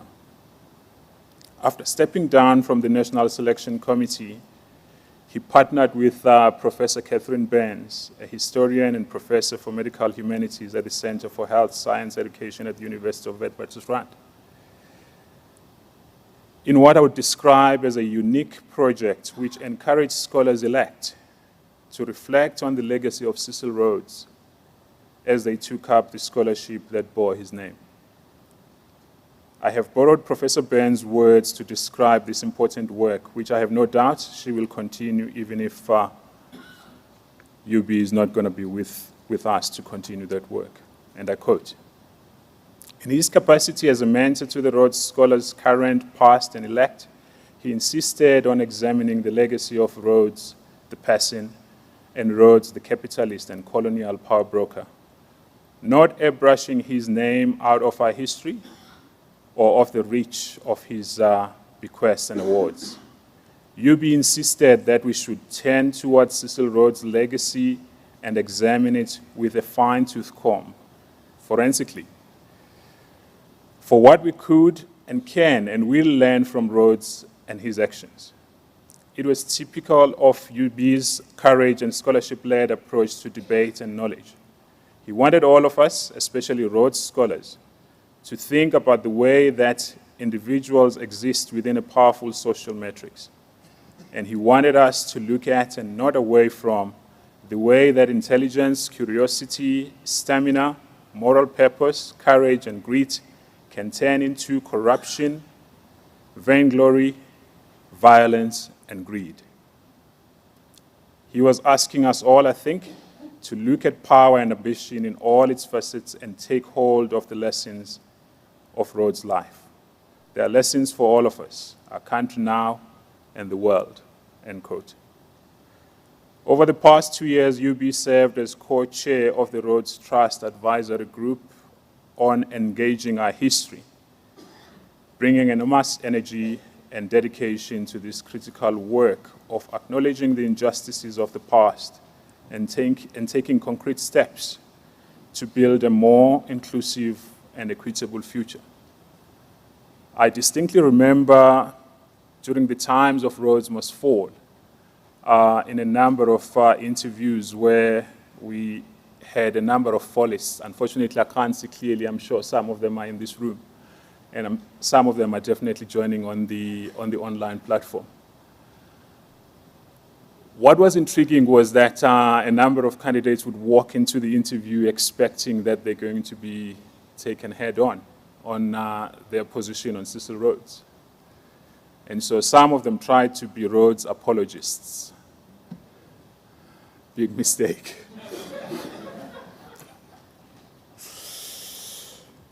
Oh.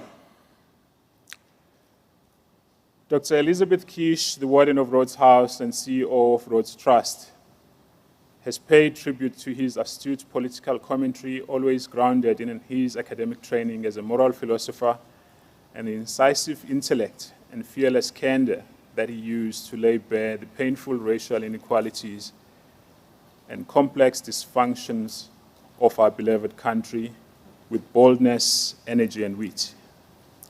We, the Rhodes Scholar community, join with you all in mourning the loss of an important, fiercely independent political voice who spoke truth to power from a deeply personal and humane space.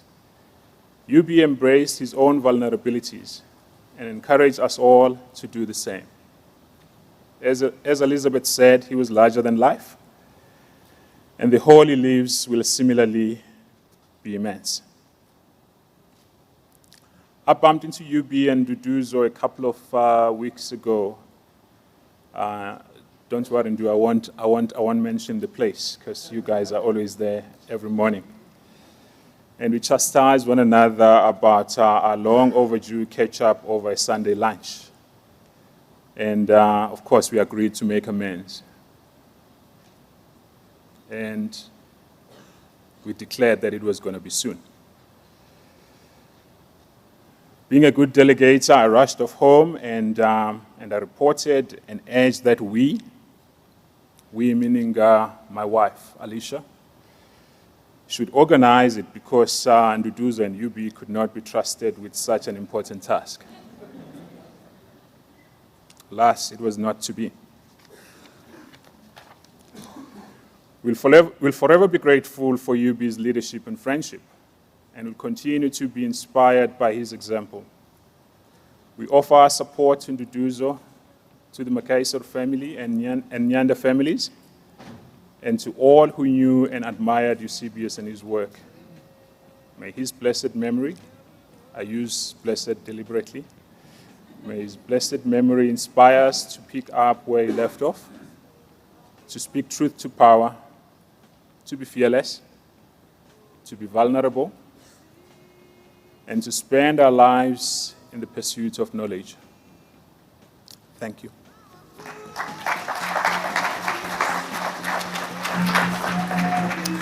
Well, thank you so much, Ndumiso. And as I had introduced previously, Wady Abrams is the former Deputy Director of the Apartheid Museum.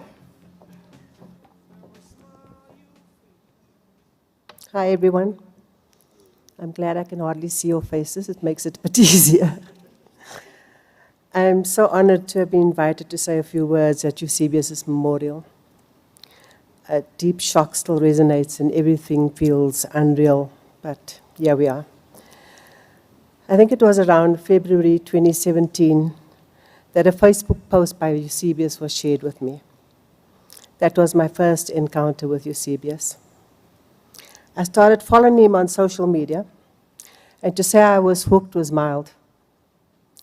And that started my pursuit of Eusebius. Then in April 2018, he posted an event which was to take place at the Wits Great Hall. The event was entitled, "Does the Christian God Exist?" A debate between an atheist, an agnostic, and a Christian. And I said to a friend of mine, there's no ways we're missing this. I'm there. And in a hall packed to the rafters, and everybody knows how big the Wits Great Hall is, I realized that this man was simply fascinating. I loved the way his brain worked. I loved his eloquence.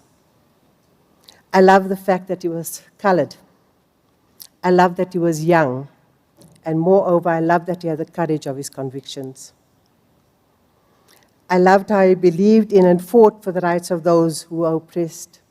His fight against sexism, homophobia, racism, and all biases and discrimination. He was brave and unrelenting. I also loved his arrogance.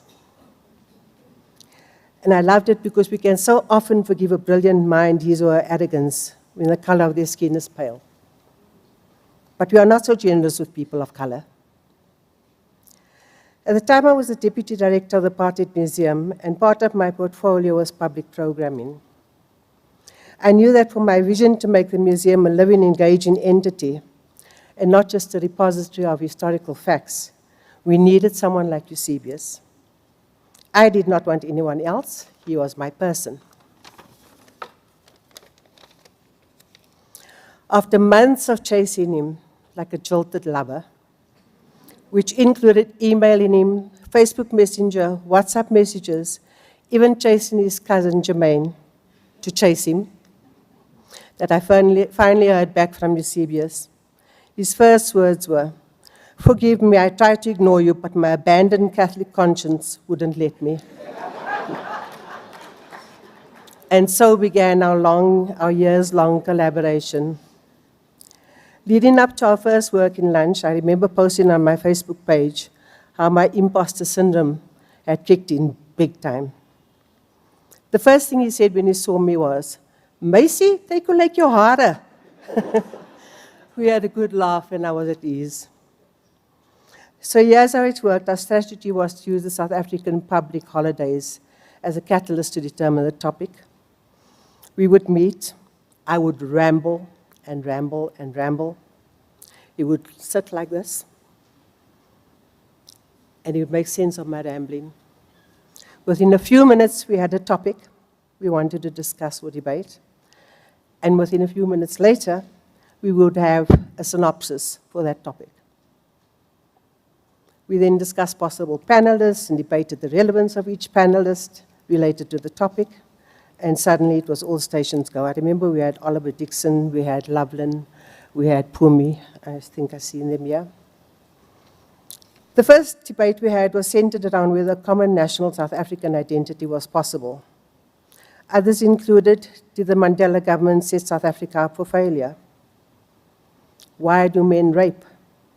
Did the Flawless movement fail? And the black body still the site of oppression? Topics that were relevant to what was happening in our society. You can hear from the headings of those topics that these were Eusebius's words. But the Youth Day events were both Eusebius and my favorites. Here we gave young people, in particular grade 11 learners, carte blanche. They could choose any topic of their choice, research it, and speak to it in their own voices, and in particular to their peers. Youth Day events widely popular and gained much media attention. These young people fascinated Eusebius and I, so much so that we decided to have more engagement with the learners. It was in this way that we began the master classes led by Eusebius on debating, critical thinking, public speaking. I didn't learn much from that, public speaking. Yeah, Eusebius was in his element, though. He once expressed that this felt like his calling, even though he said he could never be a teacher per se. The young people loved him in his flip-flops, shorts, and vests. They could relate to the person he was, relaxed, insightful, and ever so generous with his knowledge. Eusebius was a mensch, a human being who felt deeply. He was also vulnerable, as we know, and this made him more lovable. I am deeply saddened by the loss of Eusebius and express my sincerest condolences to Nduduzo, Eusebius's family and close friends, and all who knew him and loved him. My heart is broken.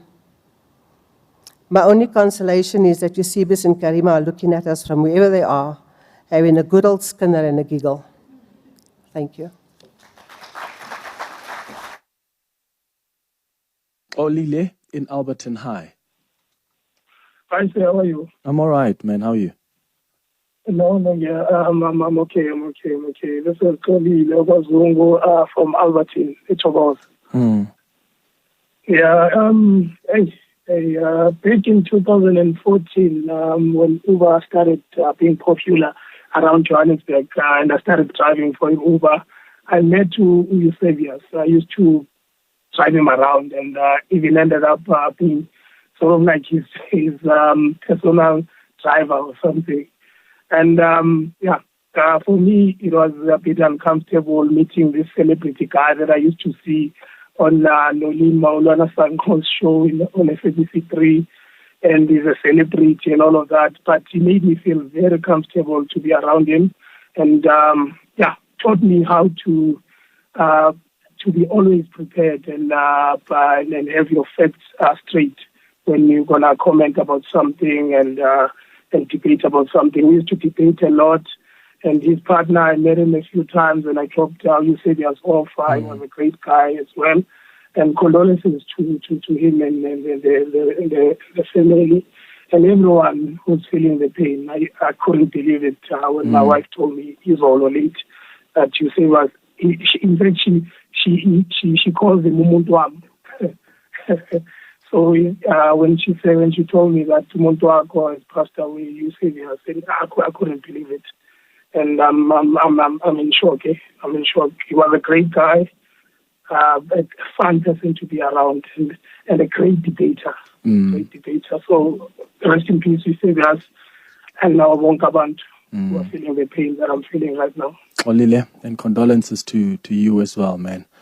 And thank you for sharing that tribute with us.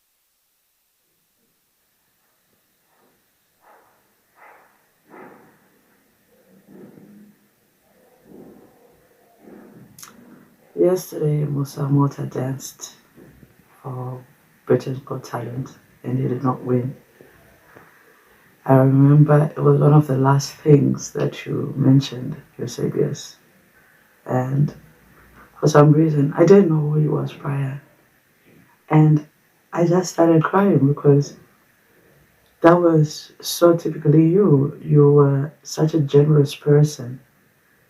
You gave so much of yourself, and you celebrated so much of us so many times.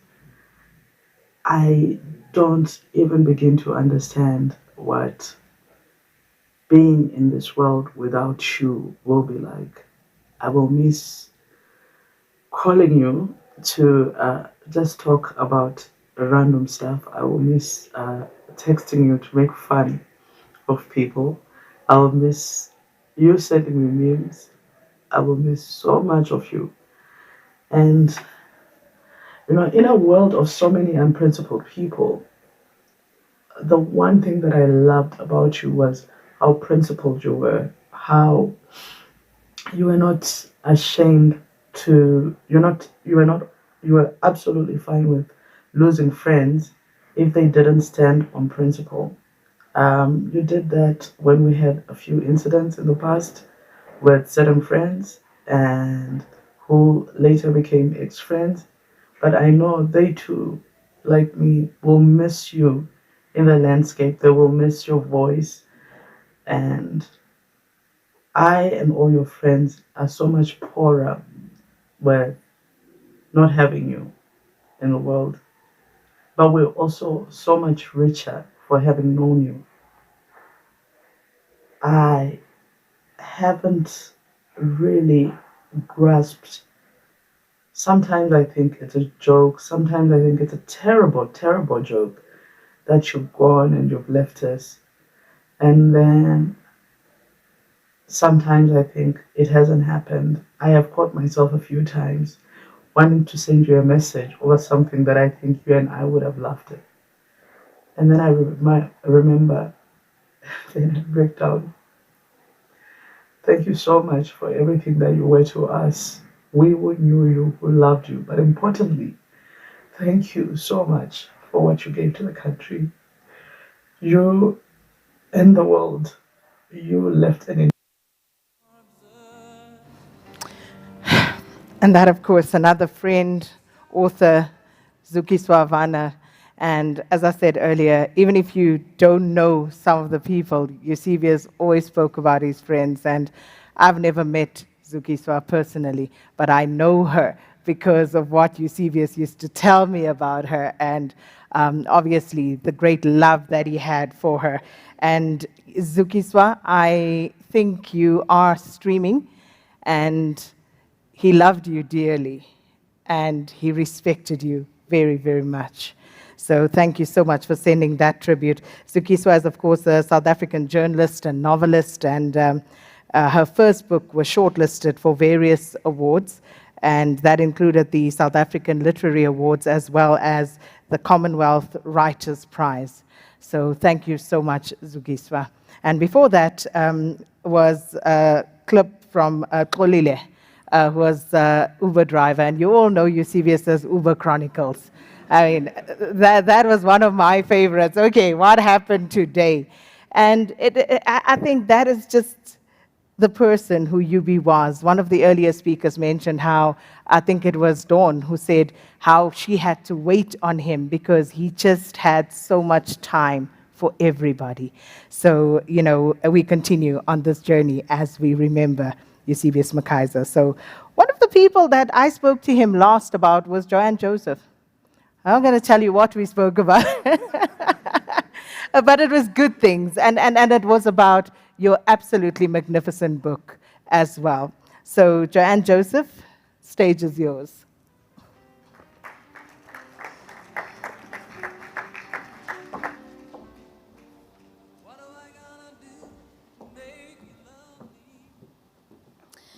I wasn't planning on crying, Sakina. Now you've done it with that intro, so thanks for that. It really is very special to be here this morning, and I was going to do a slightly longer speech, but for the sake of others who are coming up, I'm going to cut it slightly shorter and just cut to the chase. Dinesh called me in the week and said, won't you please speak about your and UB's shared love for books? And what came to mind immediately were those wonderful social media posts of his, and I'm sure you know the ones. His favorite haunts, foamy cappuccino in hand, the sun streaming over the pages of a book that he was poring over. Those posts became so important to us. They weren't merely an indulgent peek into Eusebius's lifestyle, his middle-class lifestyle, I might add. They were an invitation to explore his inner literary world, bursting with the ideas of writers whose words and thoughts he dived into, analyzed, digested, critiqued. For those of us whose books were featured, and it was often deeply appreciated in those posts, I might tell you, it was an opportunity at an unexpected and generous endorsement that you knew would drive people to the tills at bookshops and to the libraries. His social media posts and podcasts were also a call for his followers to be deliberate about the act of reading. We were both equally surprised at how often we'd hear people say, "I have no time to read," when what they meant to say was because time was short, they had simply not prioritized the activity of reading over other pursuits.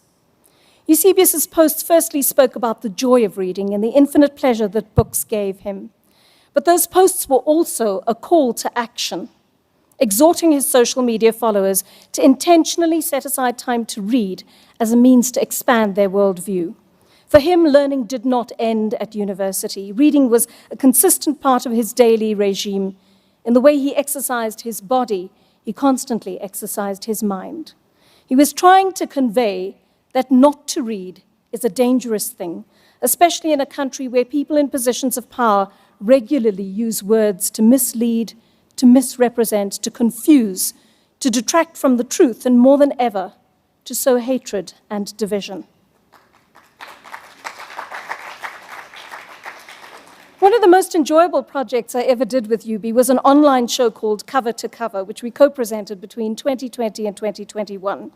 Our main intention was to have fun with books and authors and just inculcate a culture of reading in the nation that cohered with the hashtags he often used in those social media posts, for the love of reading, for the love of books. Again, UB was highly intentional about his approach to the show. As early as the second episode, we focused on children's literature, as Dinesh would remember. I'll never forget the pics of him propped on that large cushion on the bookstore floor, having a heart-to-heart with young people about the books they loved reading. For him, reading was the gateway for children to access the world of education, subsequently work, and then the quality of life they deserved in this place of inequality and poverty.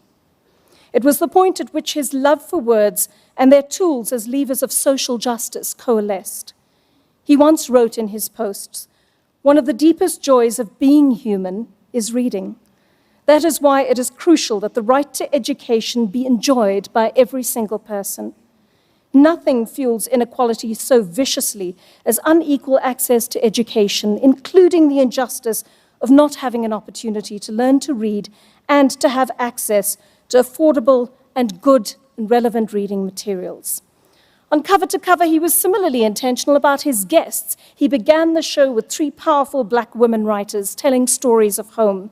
He was concerned that when one walked into a bookstore, it was first the international writers whose works you'd encounter, while local writers would constantly play second fiddle. Eusebius wanted to change that mindset in the publishing and book retail industry. He longed for us as Africans to find our stories, to take pride in them, to write and read them so we could develop a greater sense of self and our history. He wanted us to break our prejudices by penetrating the lives of the marginalized through these encounters. He was also a broad reader of multiple genres who could not be limited. On that show, he interviewed African-American young adult writers and the Irish winner of the Booker. He explored Afrikaans poetry alongside local politics and playwriting, producing a smorgasbord for the reader out there because he understood that the world is a huge place that is home to a multitude of stories of humanity, and we have a duty to bear witness to the stories of all communities around us, to their suffering and their triumphs as captured in the written word. This was the subject of many of our late-night conversations as mutual insomniacs, how in this short length of time we spend on earth, and his was particularly short, we absorb all the storytelling we can from sources close to us and those whose lives we will never encounter personally except through a book. He loved the kaleidoscope of possibility that existed in that one could sit here on the tail end of Africa and yet travel so far into the relationships and dilemmas, the mysterious lives of others continents away, experience their geographies, glean some sense of how all of humanity is connected, how our strivings and difficulties are essentially the same, although they may take different forms. Our voice notes grew into podcasts, and then audiobooks. I'm profoundly sorry that he never got to produce the next book that he was thinking about. Thankfully, he has produced 3 books on racism and politics that are still widely available, and his free-form writing abounds everywhere on social media, while his commentary continues to live on news sites and endures in the form of his podcasts. His words have guaranteed his immortality. Yet we grapple with the reality that one of our greatest book exponents has now left us, although his call to action remains. What does this mean to you today? Does it mean you will leave this place today and pick up a book after a long time? Does it mean that for a time you will put aside the escapist reading to pick up a different book, that heavy literature that you've been avoiding, to find a window into the lives of people around you whose suffering has thus far been invisible to you, and that you will take a moment to acknowledge that? Does it mean you will read your child a bedtime story tonight, or support a literacy organization that will grow the reading skills of other children, many of whom cannot read with understanding in our country? Does it mean that as an aspiring writer who has never thought your South African story worthy, you will finally put pen to paper today? Whatever it is, I ask us all here to do something substantial for the cause of literacy in memory of Eusebius. Eusebius, friend, go well. You accomplished so much in the short space of 44 years. We no longer have you, but we still have your words, and we will still find the essence of you in them. Now rest in brilliance. We will always love you. I wonder whether your view, Vanita, has evolved in your general relationship with animals. In 2014, Vanita called into my radio show, and she said the following.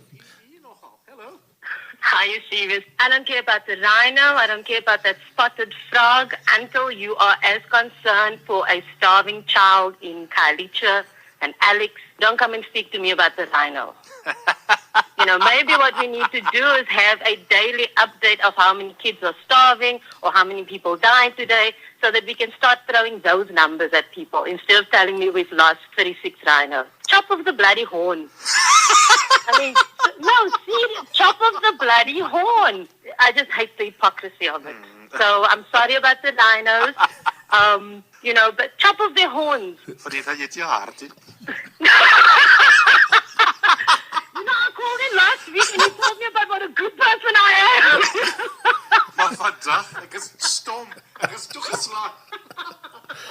So I'm interested in how our views evolve, right? So beyond Sheba, but Sheba is a useful sort of entryway into this conversation. I was saying to Nduduzo yesterday, he's got a dog, we've got a dog, you've got a dog now. I wrote about our attitudes towards animals in my first book. And essentially I made fun of, white people and adjacent white people. Deputy whites. Deputy whites, for their attitudes towards animals. But I was saying to my producer, if I had to rewrite my book now, which is about, 8 years old, one of the essays I would in part repudiate is that attitude. Because when you have a pet of your own, things suddenly change. Listening back to that clip from 2014, do you want to repudiate your attitude towards rhino? No. Oh, wow. I still maintain. Yeah, it's a clippy banner. I still maintain, chop off their horns. That's why they're getting, that makes sense to me. Chop off their horns, And like I said, I think in a different conversation, because people like to throw this, in 10 years' time, there's not going to be a rhino, and the only time you'll see them is in a picture in a museum. I'm like, you know what? I go to museums all the time, and I look at pictures of dinosaurs, and I'm okay. Honestly, I'm okay. Wow. I don't miss the dinosaurs at all. All right, good afternoon, ladies and gentlemen. If we have any Tracy Chapman fans, I'd like to invite you to join me. Don't you know? Talking about a revolution. Don't you know we're talking about a revolution? They've been standing in the welfare lines, crying on the doorsteps of those armies of salvation, wasting time in the unemployment lines, sitting around waiting for a promotion. Don't you know, talking about a revolution sounds like a whisper. More people gonna rise up and get their share. More people gonna rise up and take what's theirs.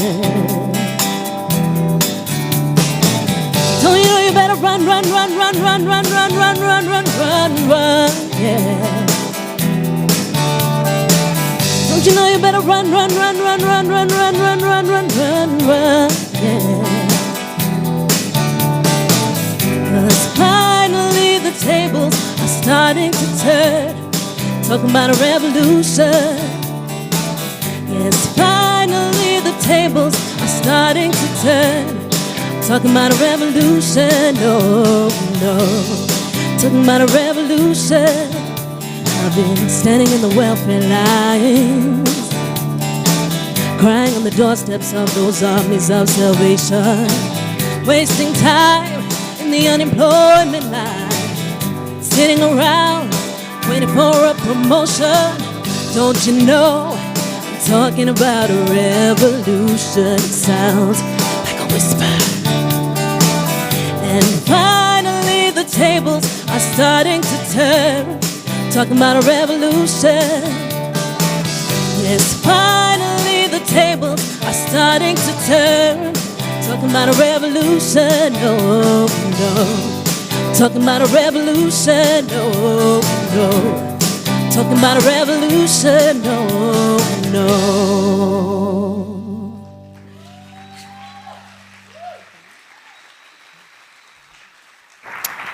Thank you so much, Lila. That was beautiful. And this, of course, is a celebration of the life of our dear friend Eusebius McKaiser. Lila Faye there, she's Faye, I should say. She's vocalist, and as you heard there, hope to hear more at some stage, but I don't know if we're going to have the time. Well, moving it along swiftly, I said the name correctly yesterday, so I'm going to try and nail it again. Two of Eusebius's friends now coming up to speak to us. And Zweli once shared a home with Yubi, and Bongani first met him online. And the rest, as they say, is history. So let me invite up to stage Bongani Kumalo, because that was the easier name. And then, here we go, Zweli. Zweli Jongile Kwebityala.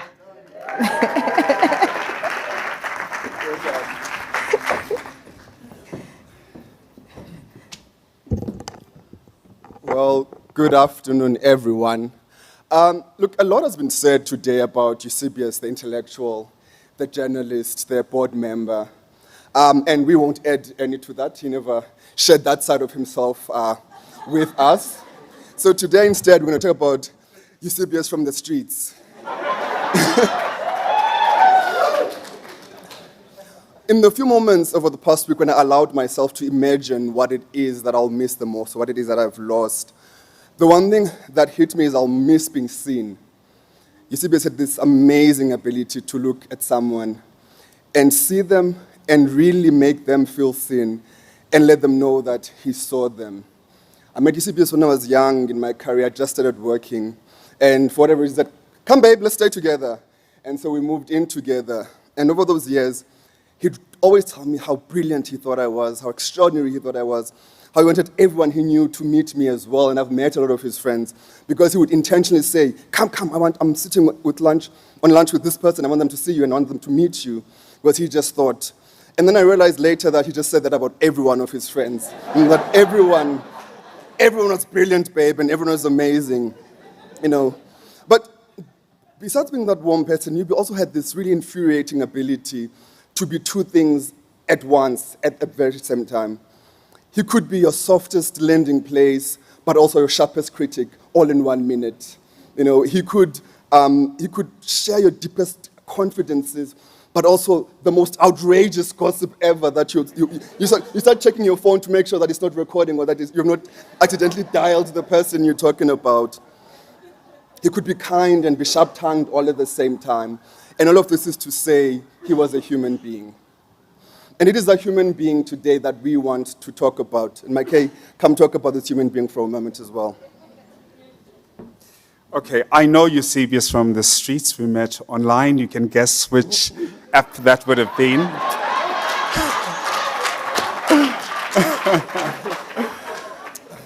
By the standards of the street, Papa, Eusebius was no oil painting. However, he could charm the pent of any organism walking on 2 feet. And this is evidenced by the number of self-identifying heterosexual men who called in on radio stations to talk about their person. And they'd go as far as saying that their wives and their girlfriends came running to them to say, your person is no more. He made it into people's bedrooms by the sound of his voice and his greatest charm. And these people were charmed into current affairs, matters that they had no interest in. But trust Eusebius to charm your pants off. A WhatsApp group I belonged to at some stage said something unnecessary and unflattering about Eusebius. And what was said got to him. And he called me and said, Bongani, I'm very disappointed that you were part of this conversation. However, you didn't bother to let me know what was said about me by people he had considered friends. To me, that revealed the humanity in Eusebius. He's a human being too. It revealed his vulnerability. But when you're caught gossiping, you then start to introspect. And I thought to myself, was I party to an injustice? Should I keep... Was my silence a good decision on this? However, in a drunken stupor one day, I said to him, now, Choms, tell me, of all these people that you've introduced me to, should I get to know them well? Now do I tell them the things you told me about them? And I look around the room and I've met some really incredible people. So when all else fails, I'm writing my tell-all book about each and every one of you, and it's going to sell more than 5,000 copies. That's a bestseller mark in South Africa. 9 years ago, we get introduced to Nduduzo. Mama, I was the smartest, the most handsome person to come out of Mufulo South until Nduduzo came along.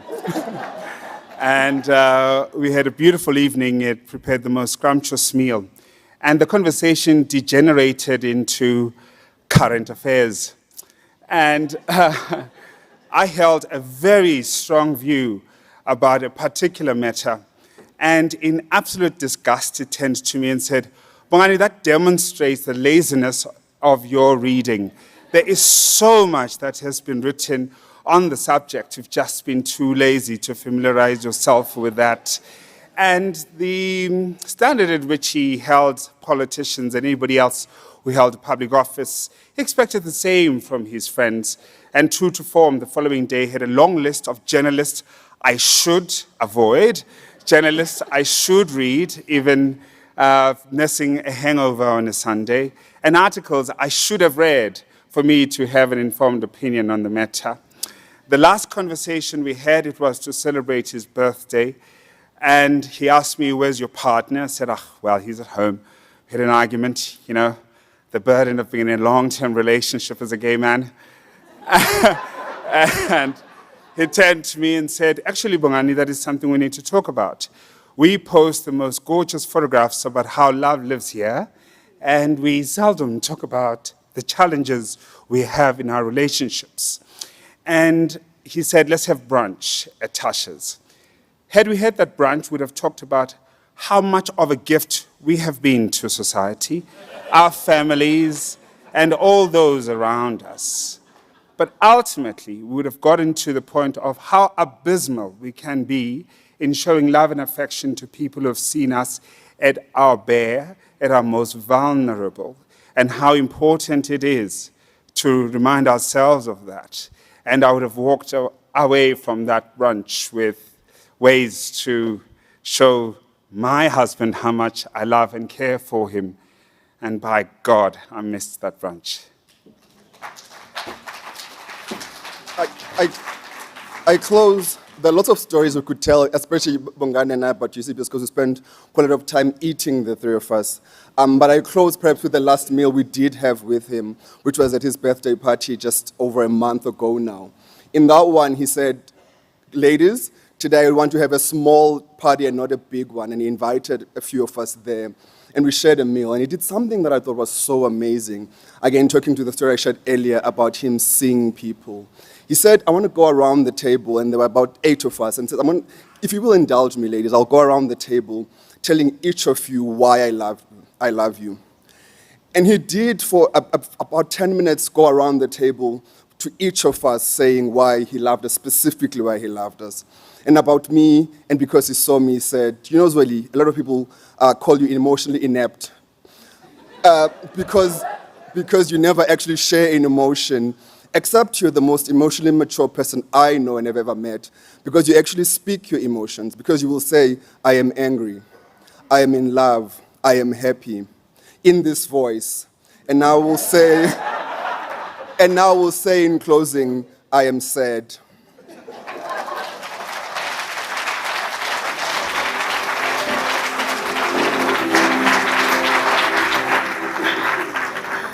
Thank you so much, Bongani and Zweli.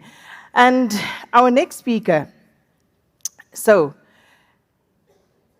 I remember when Karima passed on, the first person I thought to call was Eusebius. And when the news of Yubi's passing broke, I had a lot of people calling me, but the first person I thought of was Riri Tlabi.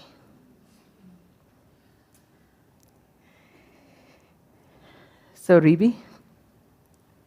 Let's go to the lines. Muzuki EC, hello.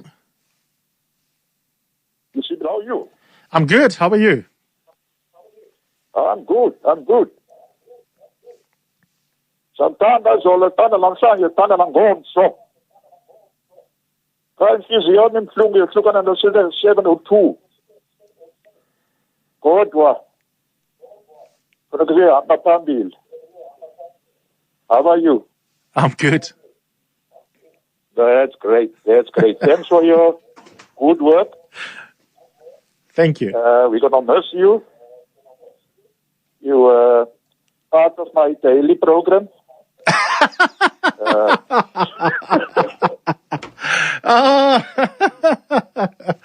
I can't believe I didn't recognize his voice. Yes, my big boy. Are you all right? I'm good. I'm just wondering, oh my God, my Xhosa is so swak. Ek kan nie eens vertaal wat nou gesê word nie. Almal gaan nou weet, ek kan nie eintlik reg praat nie. For those who are wondering, this is my dad who's calling in, who is fully fluent in Xhosa. Okay, Yubi. Ons het jou show baie geniet. Ons gaan dit baie mis. Bly humble. Ek is baie trots op jou dat jou voete plat op die aarde hou. Ek het baie geleer van jou show af. Dat is baie educational. En met die lockdown het jou show 'n groot rol gespeel in my lewe. Ek het basies 'n daaglikse routine gehad. Luister na jou show. Na 12 uur begin ek te gym. Vat ek 'n uur break, daarna begin ek te kook. So alles van die beste vorentoe met die nuwe rigting waar jy gaan inslaan. En baie lief vir jou, hoor. Ek waardeer dit. Een vraag. Yes. Wanneer mense nonsens praat van my op Facebook, hoe reageer jy? Man, dit laat ou se bloeddruk opgaan. Maar dis maar nou deel van dit. En soos die een bel het vroeër ingekol het vanoggend om te sê dat daar's maar mense wat dit haat en daar's mense wat jou show like. So dat kom met die territory. As it comes. Ja. Ja. Thanks, Daddy. Thanks for calling in. Okay, boy. Lekker dag vir jou, hoor. Cheers. See you then. Bye. Oh, my goodness. We normally prank each other, so on this one, he won. I can't believe it took me that long to actually recognize his voice.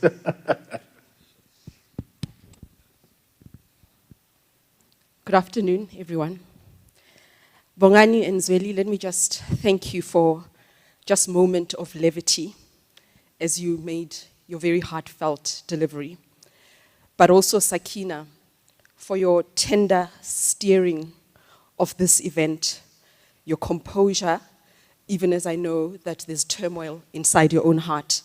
I think I want to highlight that because it reminds me that perhaps at these moments of such unspeakable grief, the right thing to do is to be with people who love the person that you are mourning. Because in the last 2 hours, I have felt edified. I have felt that in our collective grief, I am also seen and I'm with you. And perhaps the last week of isolation was necessary to be in silence, to be reflective. But this too has been healing to be with all of you. So thank you.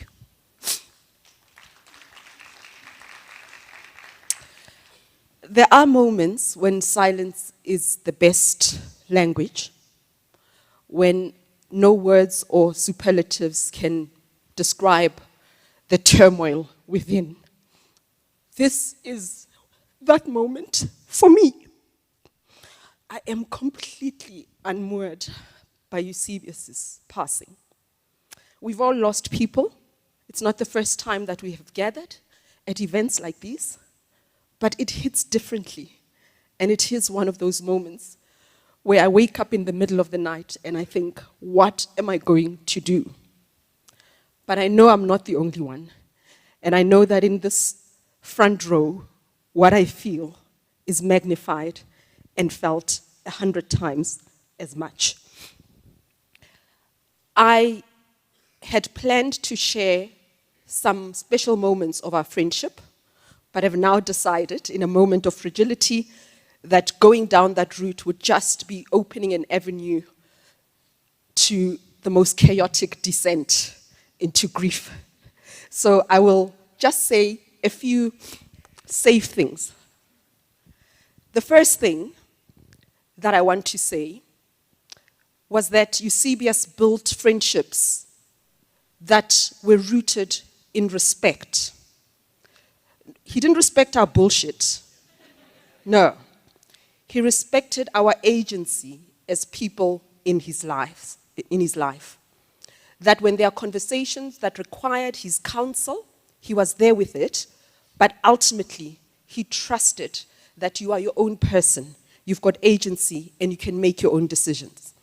And I think that is important. The second thing I want to say is that he loved loudly and emphatically and not waiting for another day to express the depth of his love. And that has been a source of comfort, that I know he knew that I adored him, and I know that he loved me. And I laughed as I replayed some of the conversations that would start with, you know, the thing I love about you. How do you start a conversation like that with somebody who is a close friend and you speak so regularly? So there'll be that whole preamble about what he loved about me. And I know that he did exactly the same thing to you. A couple of years ago, he came up with an idea about a book on friendship.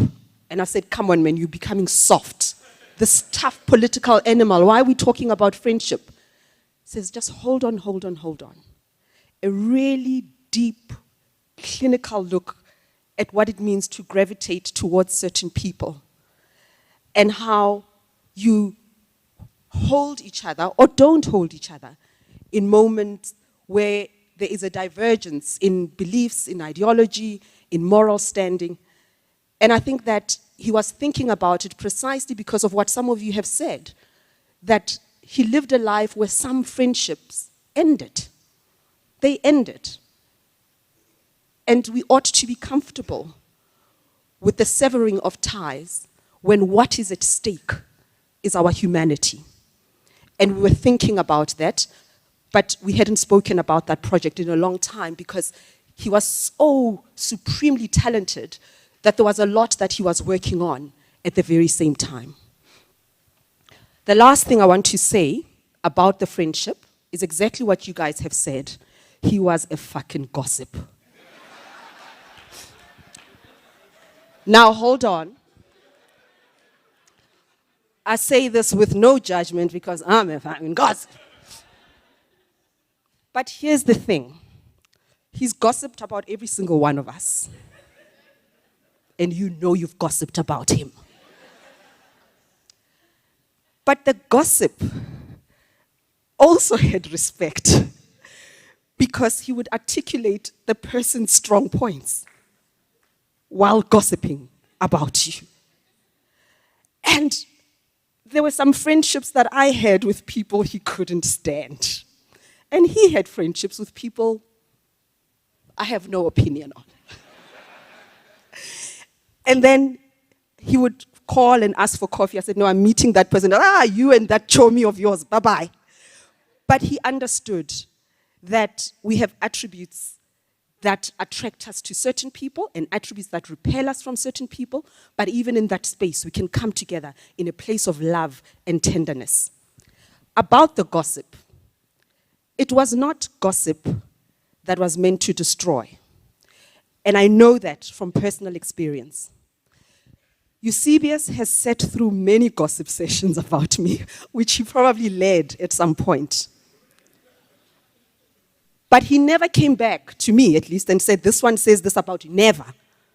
It was just a given that he's got his space that has nothing to do with me, where they dissect me, and I have my space that has nothing to do with him, where I dissect him. But this particular time, about 2 years ago, and it's important you know this, so that you don't walk out of here saying Eusebius was a gossip, full stop. There's more. There was a particular environment that he felt was not good for me. And in our conversations, after I'd made a decision to leave that space, he said, I've come to make sure, we met at Just Teddy, that you don't have second thoughts. You need to get out of that space. And he teared up, actually. He said, Eusebius, stop being so soft. Are you really going to fall apart because there's some gossip? And he said, it's not just gossip. It's a vile environment that is not good for you. No sooner have you left the door, and this is what happens. Get out of there. Because he made a distinction between harmless commentary and commentary that was meant to annihilate someone's character. And he was that kind of friend who pitched and said, get the hell out of there. And I'm grateful for that.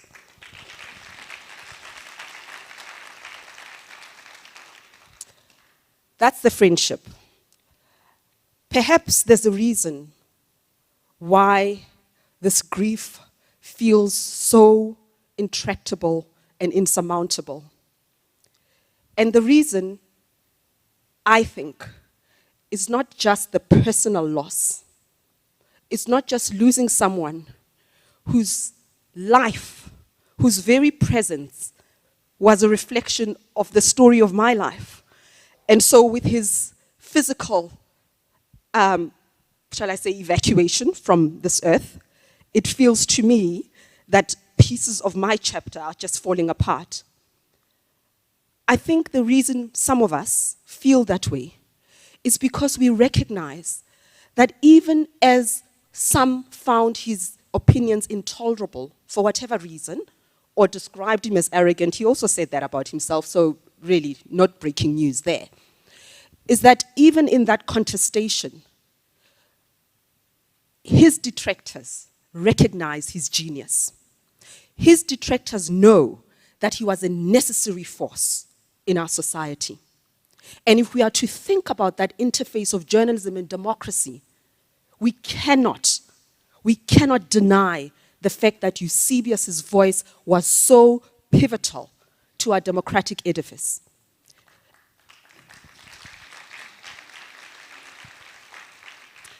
And it is not hyperbole to liken Eusebius's commentary, Eusebius's voice, to a light that shines in the darkness.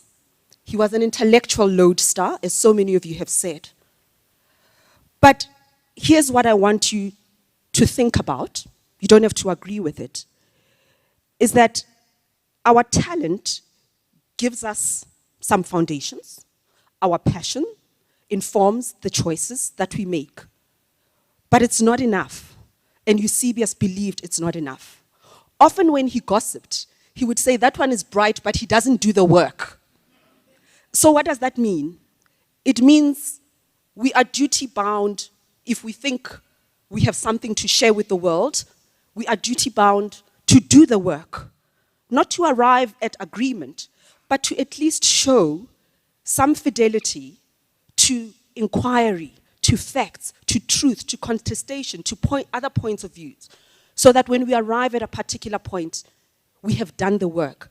He had huge respect for that effort. And so it problematizes the accusation that he was arrogant, because if he were arrogant, I think he'd just wake up in the morning and do the brilliant thing that he did, that Makudu and Vugani have spoken about. He could have just done it. And he probably would have produced brilliant podcasts without lifting a finger. But to be so supremely talented and still take the time to do the work shows respect for us as his audience. And it is a lesson for those of us who still believe we have something to contribute in our life as journalists. Just because I think it's not enough. Let me do the work that feeds or contradicts or shapes this thing that I believe. On the professional side, what set Eusebius apart? If this room is full of talented people, then why is it that he stood apart and was almost peerless? I think it is also because he took a stand. He took a stand. Journalists get accused all the time of having an agenda. I actually think you should have an agenda. Eusebius had an agenda. He had an agenda. We can debate that another day, but here's the thing. When we live in such a fragmented society, a polarized society, where children are dying from cholera 30 years, almost 30 years into democracy, can journalism afford the luxury of detachment? Those of you who've put a foot in Western newsrooms and they debate impartiality, perhaps they can afford to insist that their journalists are impartial.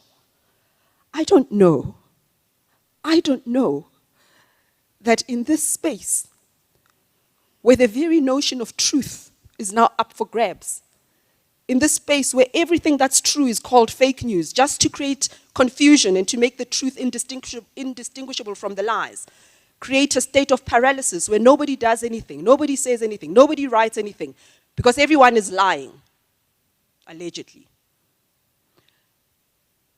When you come from societies such as ours, where people are hanging by a thread, where our democracy is on a precarious balance, where the bad threatens to overwhelm the good, where toxic power relations from a gender point of view, from income point of view, race, all of that, where these determine whether people get to eat, whether people get to sleep at night.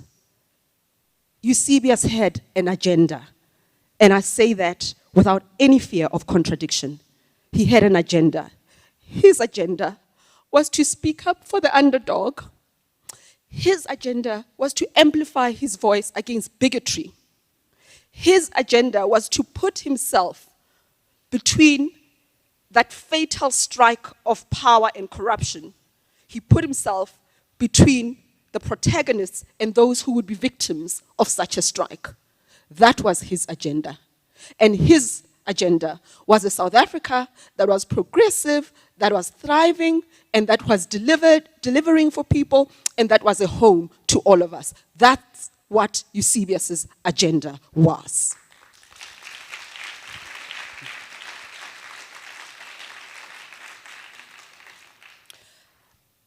I would never diminish Eusebius's stature by engaging with anti-vax trolls.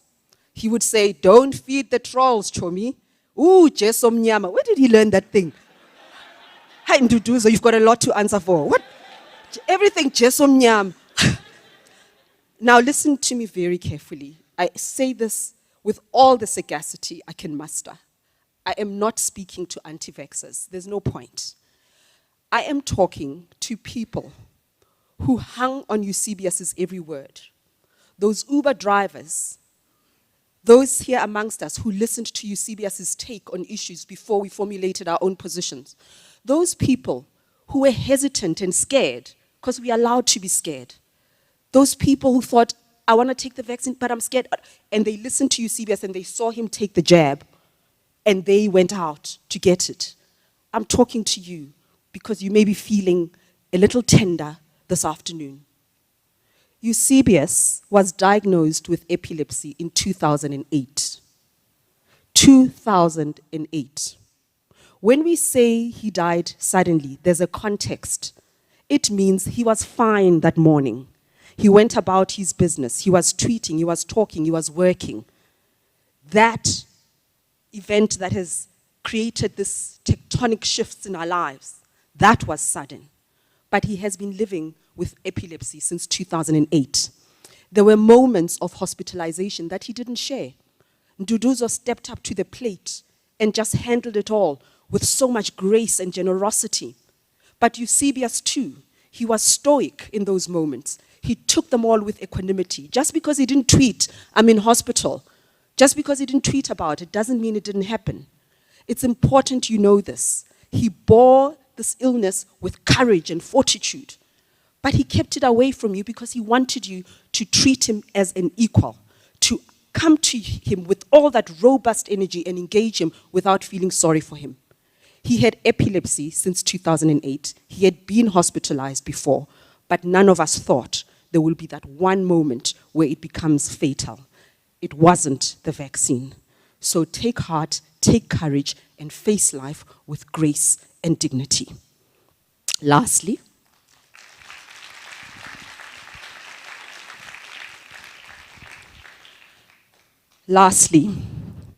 Eusebius had this funny relationship with this journalist whom I think many of us admire.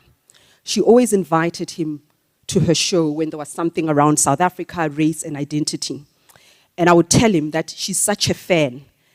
And would say, "Hi, Chomi, you lie. I'm the fan." And that's what I mean, that he did have humility. This arrogance that people are talking about, well, he could not imagine that that person was a fan of his. So no, it's just professional respect and they need to fill up the show. But Yubi, I've never won an argument against you.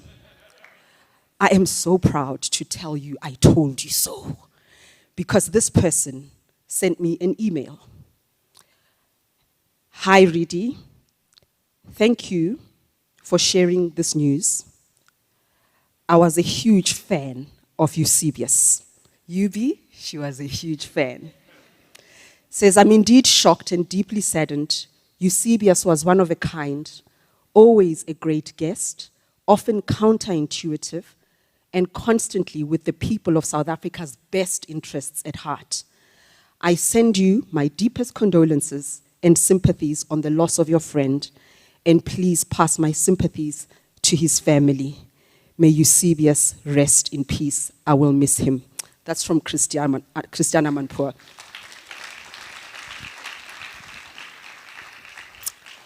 Yubi, go well, my brother, my friend, gossiper in chief. The one who opened his big arms and ample shoulders to hold me, to gather me, to celebrate me. When I come up for air, I will have the grace to feel blessed that life had chosen me and your friends to call you a friend. It is not a gift that I will take for granted. I thank you from the bottom of my heart. I thank the family for sharing him with us. For whatever it is you instilled in him, this country, this world has been so enriched by his presence here. Duduzo, he worried about you. He worried about these episodes when he landed in hospital. And we spoke about how that is how you do love. That love has messy chapters. And for him, the health part was the messy chapter. What an incredible, incredible achievement to love so cleanly, so perfectly, so effortlessly. How you rose to the occasion at the most challenging moments. But here's where I think, when you think back on your life with Eusebius, that you pat yourself on the shoulder because you found that tenderness. You made him want to wake up in the morning. You made him want to celebrate life. And he walked with his shoulders a little higher and his head held a little higher because of you. So thank you.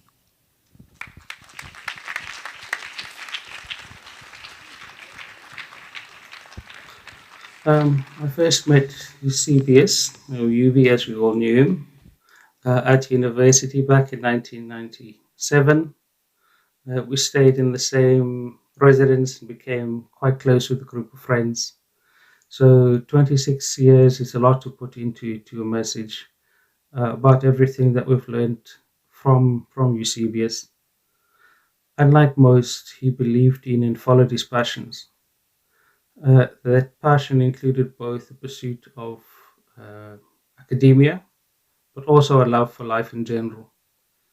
He once said, never let your degree get in the way of your education. By that he meant, even though things like degrees are important, it's about how you apply those instruments in both your life and the lives of others to essentially improve the well-being. He's used his love for books, both reading and as an author, his academic pursuits, his journalism, to become a voice that sought to deepen our democracy, as well as became a voice for the marginalized, especially within the LGBTQ community. More personally, within the family, he was also the godfather for our sons, and they definitely loved him and missed him. He ignited a passion within them for reading, but also became that uncle that bought them the expensive gifts on their birthdays. We love him, we miss him, and we will carry him within our hearts, and the lessons that we've learned from him within life. So go well, my friend. Hi, UB. This is so devastating, your sudden passing. Words eludes us. And as a family, we are totally devastated. You are so missed.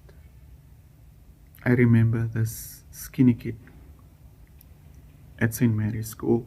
In actual fact, your dad and I, we spoke about so many things, and one of the things that came out was how skinny you were. You actually looked like a question mark. And oh yeah, for some people, they don't know, your nickname was Opas because of your big mouth that time already. I remember how Auntie Helen, your other mother that raised you, she went to Sister Monica, and the two of them made sure you went out of the confines of St. Mary's. And the rest is history. I remember when I saw you the last time, or the first time I saw you again after so many years. You guys look like serious bouncers. You were literally double my size, you and Dudu. And I know now why Gail became such a good cook. She fed you a lot. Yeah, she tested all the recipes on you and you never said no, eh? You had a zest for life. You lived life to the max. And that God-given talent God gave you, your mind, you used it to the max. And that's what I can give you. You had zest for life. You lived life as if there wasn't a tomorrow. And wherever you went, you rubbed off of people. You stood for two very fundamental things, and that is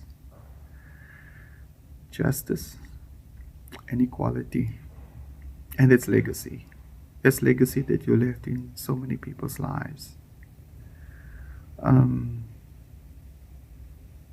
Your dad, after your brother's passing, as I recall, after having this long chat with him, he said he was also devastated by your brother's passing, and you just came in there. So Yubi, we love you, we miss you. From the Stevens family, Aiden, Geneva, Marilyn, they all miss you. Jody, Mandy. Yeah, there's so many people, and you'll always be missed and loved. Thank you for being an amazing person. Okay, bye.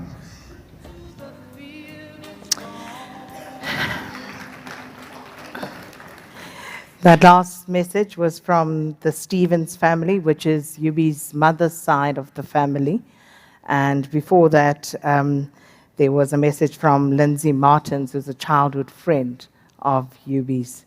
Now, you know, Aridi spoke about Eusebius's fans, and when I was at Metro FM, the show after mine was Eddie Zondi. And Eddie was such a huge Eusebius fan. He was such a groupie. And he used to come in early before his show started. He always listened to the show, but when Eusebius was the guest, Eddie Zondi used to make sure that he was there early so he could, you know, rub shoulders with Eusebius before his show. So he had so many fans and so many people who really, really admired him. And then, really, the illness. And you're so right. And I vividly remember the day when he first told me.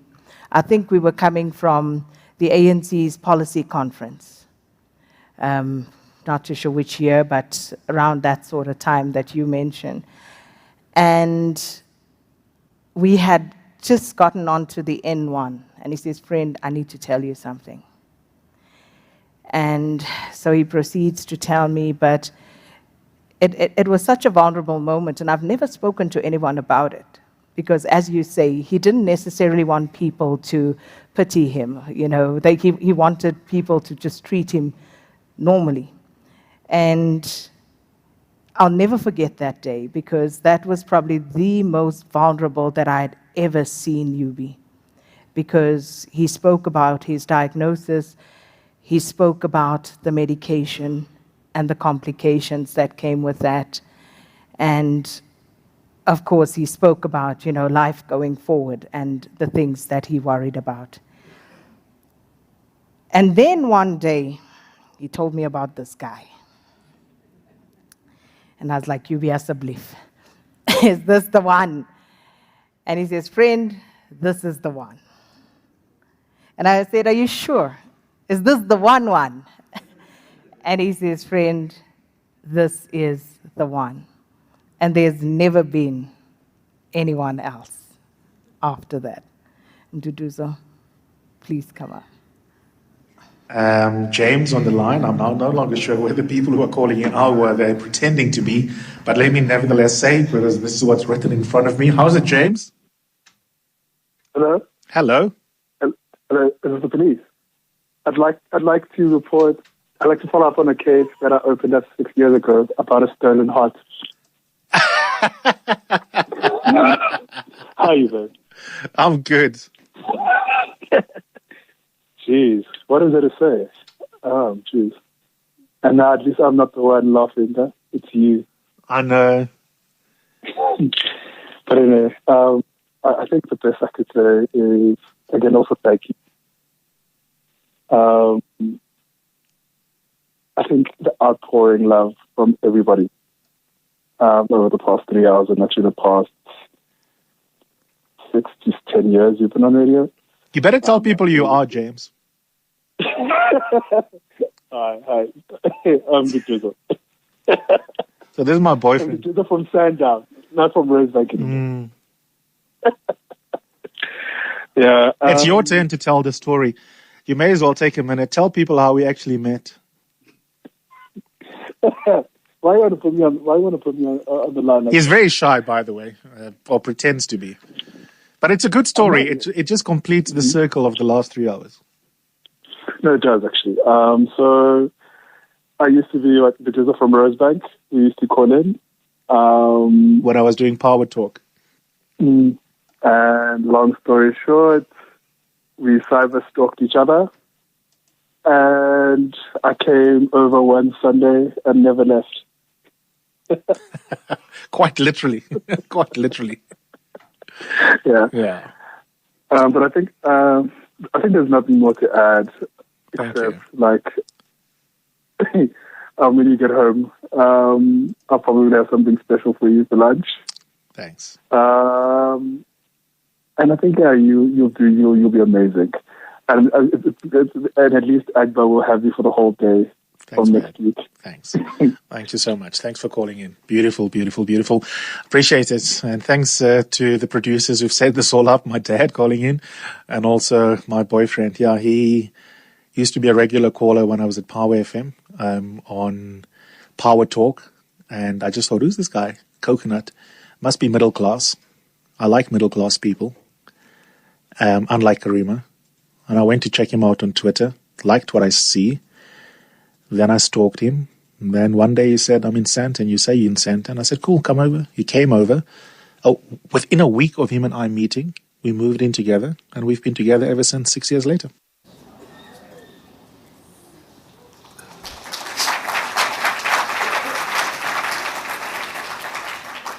So I think between myself and Zweli, it looks like he likes picking up strays, huh?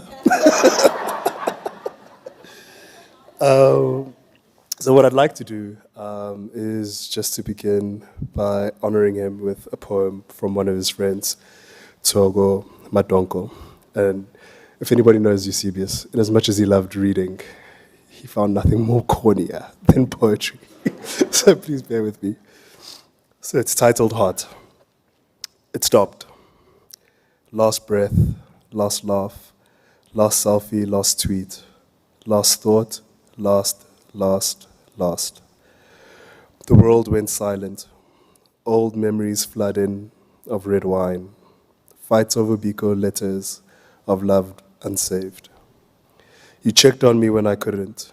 Told me I'm heartful when I felt heartless. Did a series on mental health with no judgment. You included me. Darling, heart, you said, knowing I'll never have learned to play chess. How patient a teacher you were, how hopeless a student I was. But you called me one of your smartest friends. You'd laugh at me now, sitting here turning my heart inside out, wishing for one more coffee date, one more argument, one more book recommendation, one more hello, darling.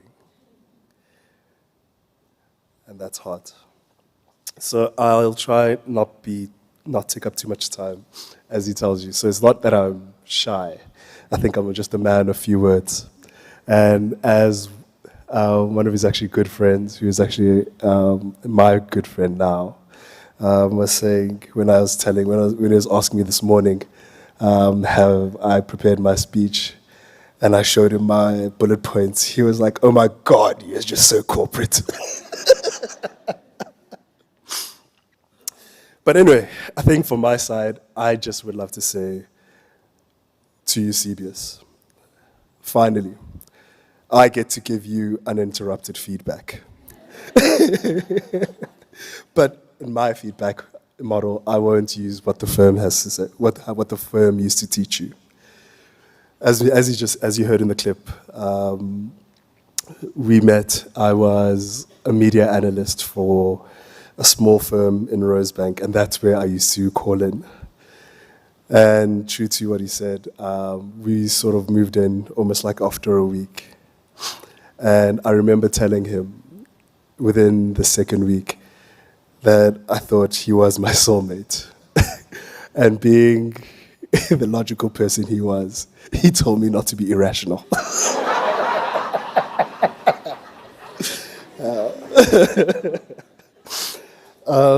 That being said, I remember our first year as well. It was one filled with many ups and many downs, and where I think where we used to fight with one fight I remember where he took a photo of me, and I remember just also as a caveat, it was December, it was like 35 degrees, and I was reading, but I made the poor mistake of falling asleep while reading Baldwin. And to this day, I don't think I've ever been forgiven. And thereafter that, with year after year, and anybody who's been close to Eusebius would know, he didn't really love celebrating birthdays or Christmas. And unfortunately, that's a fundamental part of my life. And it's not because I'm really religious, because ironically I'm not, but it's because I believe in celebrating moments. And it's one of the things, as many people who've come before have been saying, he allowed. And in him allowing it, I think what it did was open himself up. And that's how I knew and came to love his vulnerable side, and which I came to appreciate.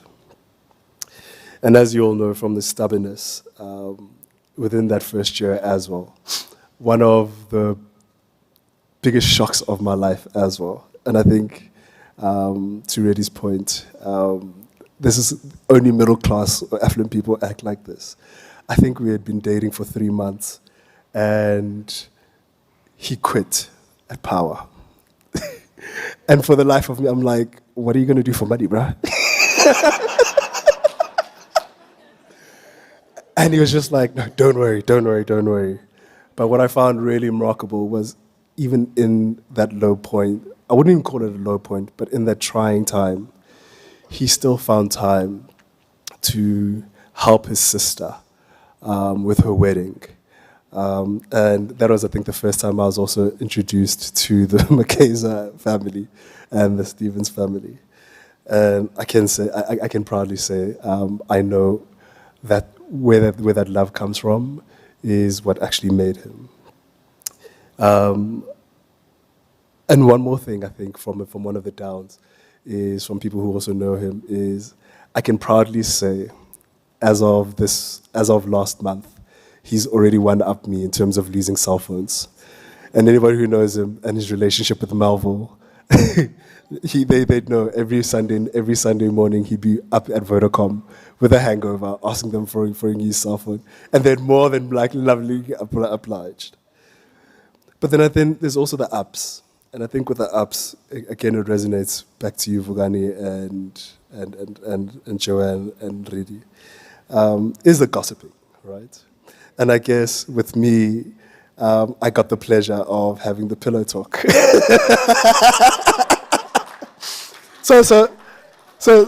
But I think you can rest assured, as you mentioned, I'm not the kind of person to spread the word, even though I also have access to his DMs now. But most importantly, I think for me with the ups, what I'll miss the most are our Sunday nights and our rituals. As spontaneous of a person as he was, I always knew he always wanted, even if after visiting my family on a Sunday, he'd always want to rush home to watch Date My Family or Idols, and we had Jola 99. It was literally a marathon. And if I hadn't cooked, it would be followed by Uber eating, many desserts. And as anybody who knows close him will tell you, he'd always have the excuse, diets start on a Monday. So I'll miss those. I'll miss his cheesy music. 80s love of 80s music, and I think most importantly, and I think what I'll miss is knowing I had somebody who loved fully, who gave of himself fully, and I think that's where one of his greatest sayings in terms of authenticity comes from. And I think you could spot an inauthentic person a mile away.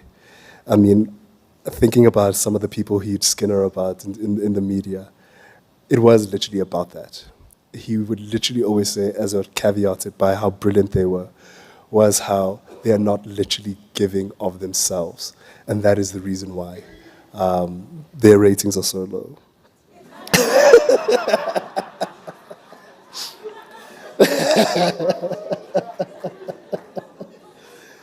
But what I'll also miss, I think that will break my heart the most, is I'll miss walking in from work and not seeing him on that couch on his phone. As anybody who knows him, he was glued to that phone. I'll miss his voice notes. I'll miss him walking around the house recording voice notes for somebody else. And most importantly, I think I'll miss that hello babe, because I think the one time, anytime I knew he was either angry or irritated with me, I would always hear my name, Duduzo. But 90% of the time, I was always babe.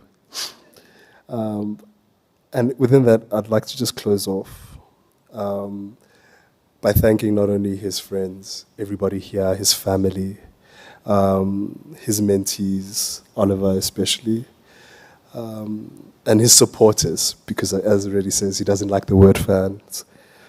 And everybody who used to work and who used to, with the restaurants we used to frequent, from his mayoral title at Tasha's to Naked, Just Teddy's, Fat Zebras, and Poppies, obviously. And what I want to do is just make a short promise to him.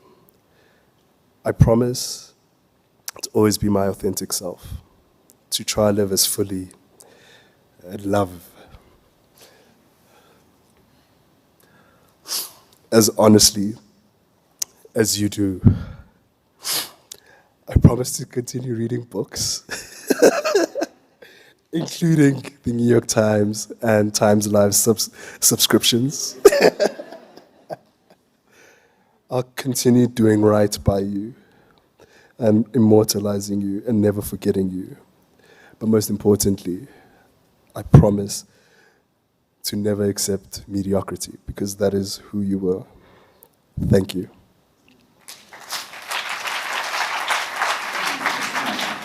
The mists have gone. We see in the distance our long way home. I was always yours to have. You were always mine. We have loved each other in and out of time. When the first stone looked up at the blazing sun, and the first tree struggled up from the forest floor, I had always loved you more. You freed your braids, gave your hair to the breeze. It hummed like a hive of honeybees. I reached in the mass for the sweet honeycomb there. God, how I loved your hair.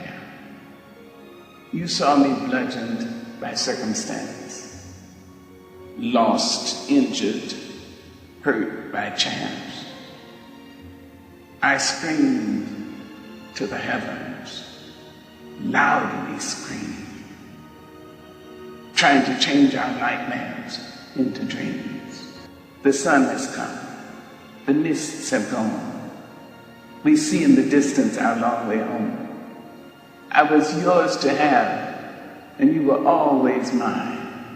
We loved each other in and out, in and out, in and out of time. And that, ladies and gentlemen, is how we come to the end. Thank you so much. Thanks so much to the family for allowing me this honor for Eusebius today. And thanks to everybody who spoke today, who wrote tributes, everybody who knew and loved Eusebius throughout the years. And as Nduduzo says, you know, may we go forward living more nobly in honor of UB. And I am going to call UB's cousin, Eusebius McKaiser, but before that, I just want to call up Dinesh, Megan, Nolwazi, Oliver. I know you guys didn't know this, but please, if you will, because I think these are the people who made sure all of this happened here today. And please come up.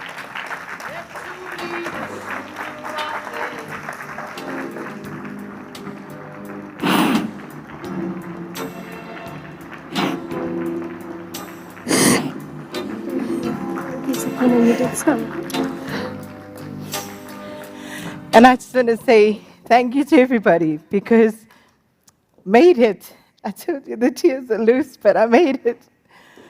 Thank you so much. And Rurik will do the vote of thanks on behalf of the family. And can I just ask that at the end of this, that we just allow the family and the people in the first 3 rows to exit first. Thank you so much for your indulgence today.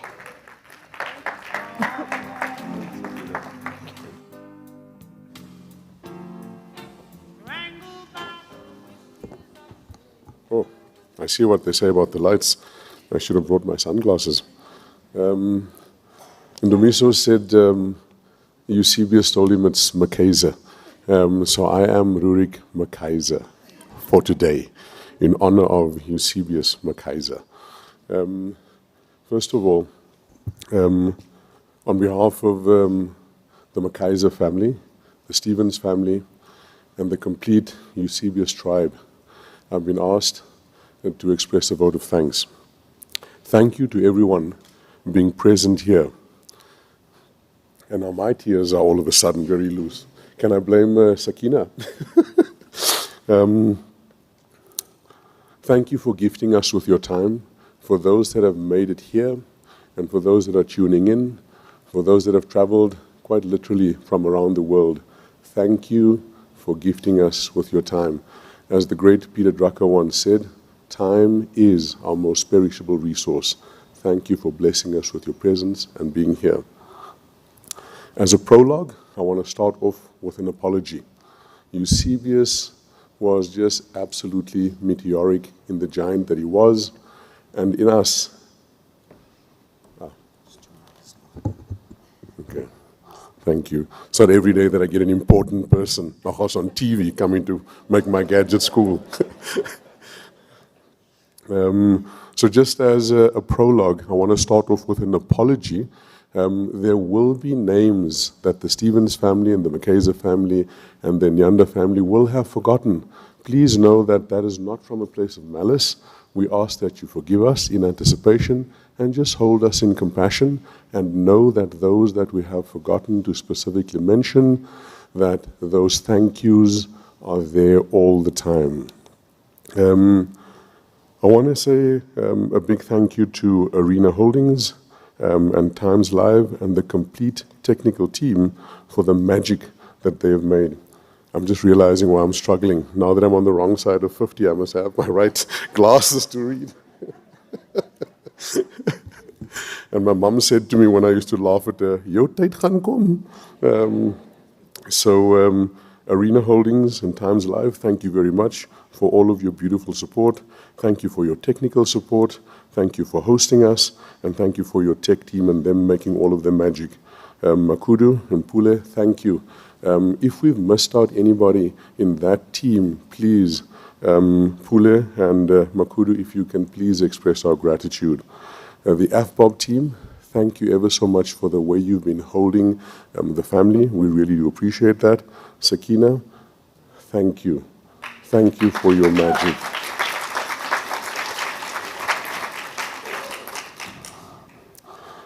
What we have done on Tuesday past when Uncle Don and Auntie Len landed, that group, I want to call them the Dinesh and Jackie team.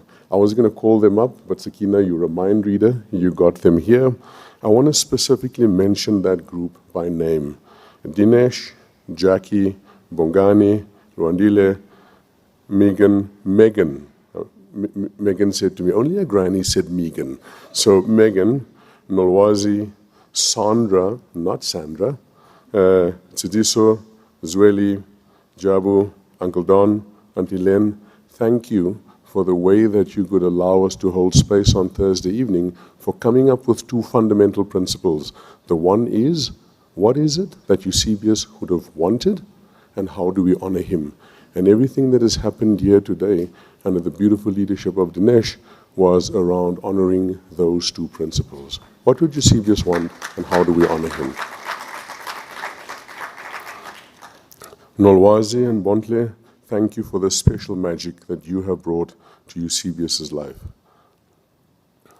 How do I say thank you to Karima? I think that beautiful cartoon said it all when she has received him to wherever they are now. Karima, thank you for being Eusebius's bestie, and thank you for being his bestie again. A special thank you to Eusebius's family, and it's a big family. Thank you so much for molding that beautiful, amazing man for who he was, for who he is, and for who he will forever be. Thank you for the solid foundation. Uncle Don, Auntie Len, Auntie Mac, Auntie Helen, thank you for the solid foundation that you've built in that amazing, beautiful man.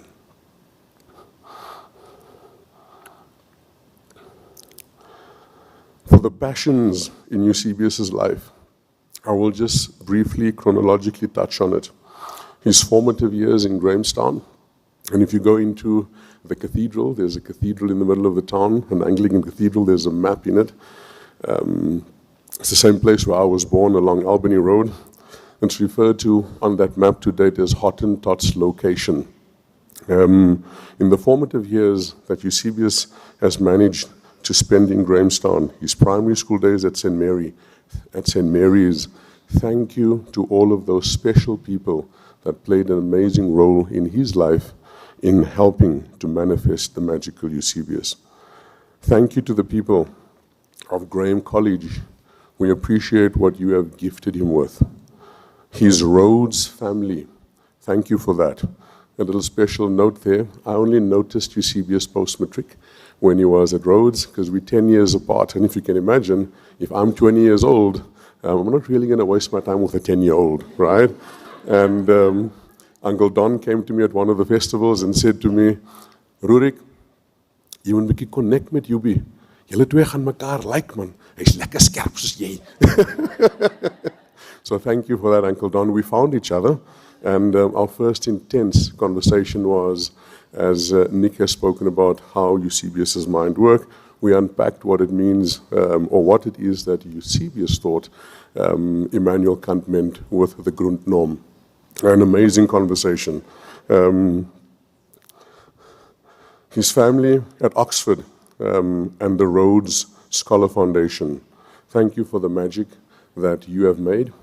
I think, Nick, I differ from you. I think that year when the two of you went, it was probably their best ever crop that they could harvest. The professional family and the media world, thank you for affording Eusebius the privilege of being and becoming who it is that he is and that he was. And I had that same privilege when I asked Eusebius, Nick, so what are you going to do now that you're back? So he said, do you know Tim Sebastian? I said, yeah, I do. He said, I'm going to be South Africa's Tim Sebastian. His hobby, his love of reading, his fitness. James, thank you for taking care of Eusebius in that magical way as his fitness guru. I think of how it is that Angela supports Lewis Hamilton and how you supported Eusebius. Thank you for that. Those that supported him on his amazing journey within the LGBTQ community, thank you for that.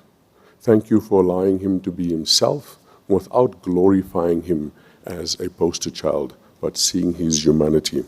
Thank you to the lady from MENA that spoke here. I know how Eusebius was very passionate about that.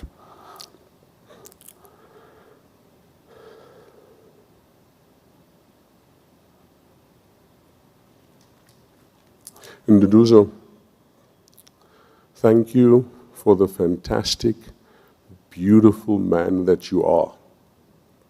I cannot imagine how amazingly brilliant and bright and special you are and had to be to have such an amazing, special, beautiful, bright man.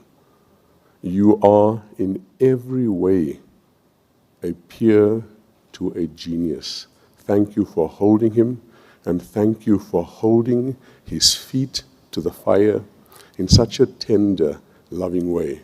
And thank you for the magic of pillow talk.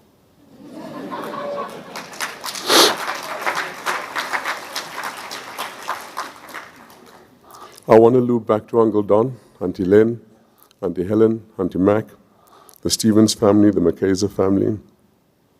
Thank you again for your magic. Thank you, thank you, thank you. The final thank you is to Eusebius.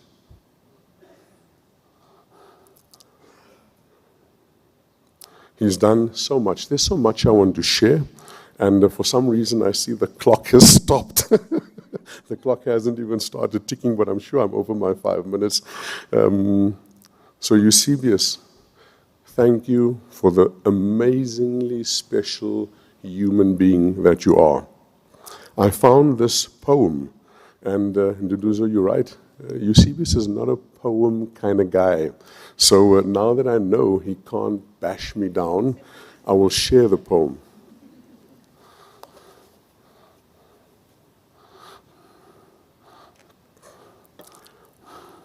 I just need a sip of water, please.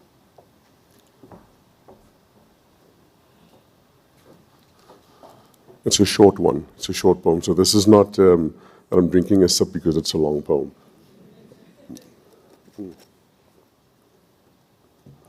Living a large life. An amazing, beautiful soul left this world today. A gaping hole echoes through all eternity as we mourn your loss. Why, Eusebius McKaiser, did you leave us so suddenly? What you have done in your short life, 1,000 could not collectively do. At primary school, you have been referred to as te verfeind, yet as an ordinary prefect, you made the head boy's speech.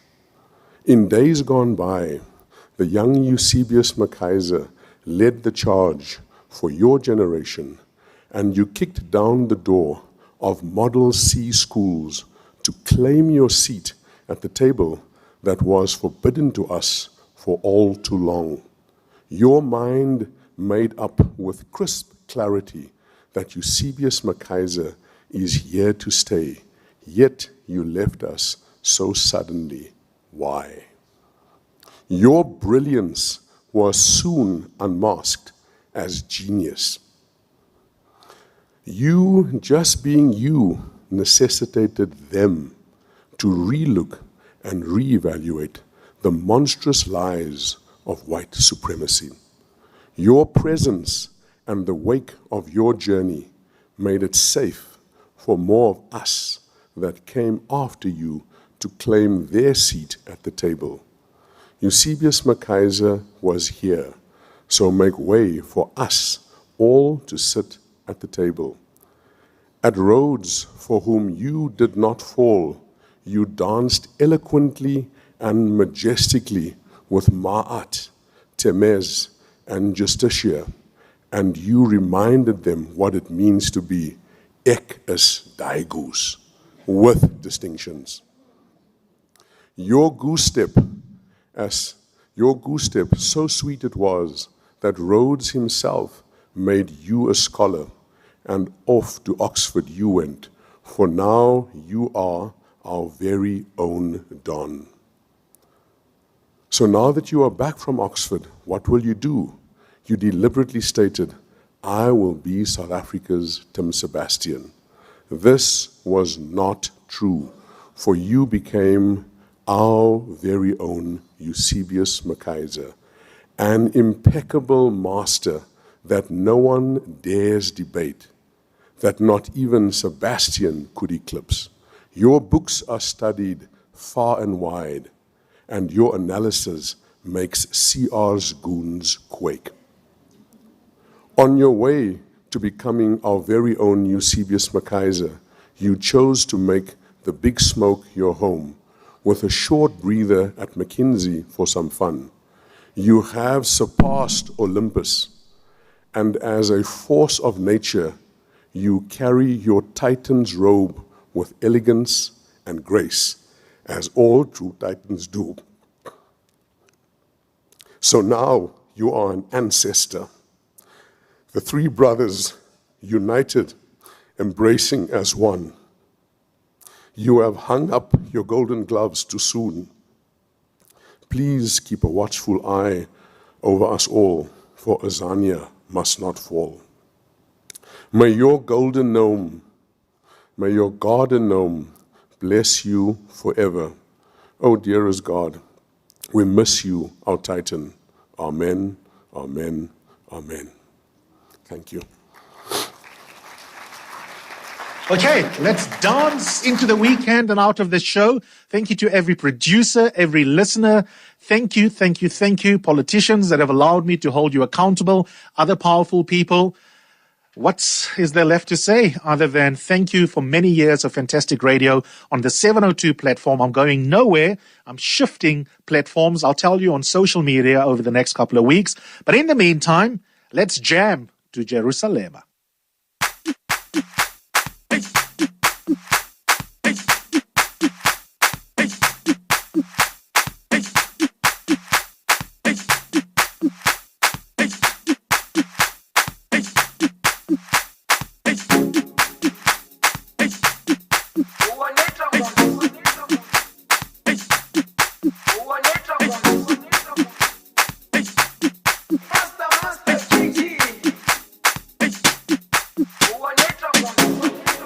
Jerusalema, ikhaya lami,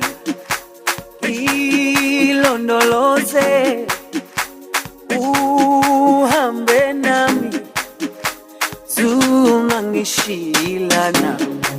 Jerusalema, ikhaya lami, ilondoloze, uhambe nami, zungangishilana.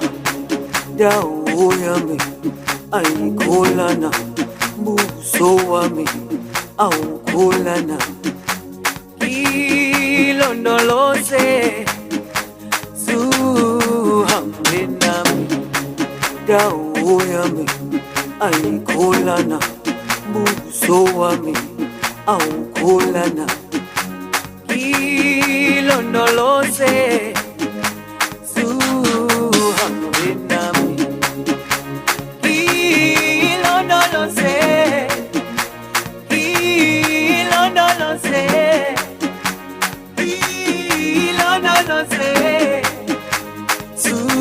Ngishilana, ilondoloze, ilondoloze, ilondoloze, zungangishilana. Dawo yami ayikholana, buso wami awukholana. Ilondoloze, zuhambe nami. Dawo yami ayikholana, buso wami awukholana. Ilondoloze, zuhambe nami.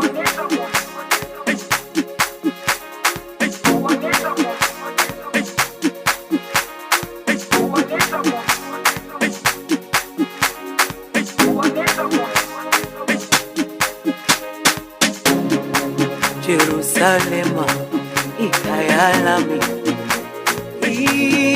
ilondoloze uhambe nami zungangishilana Jerusalema ikhaya lami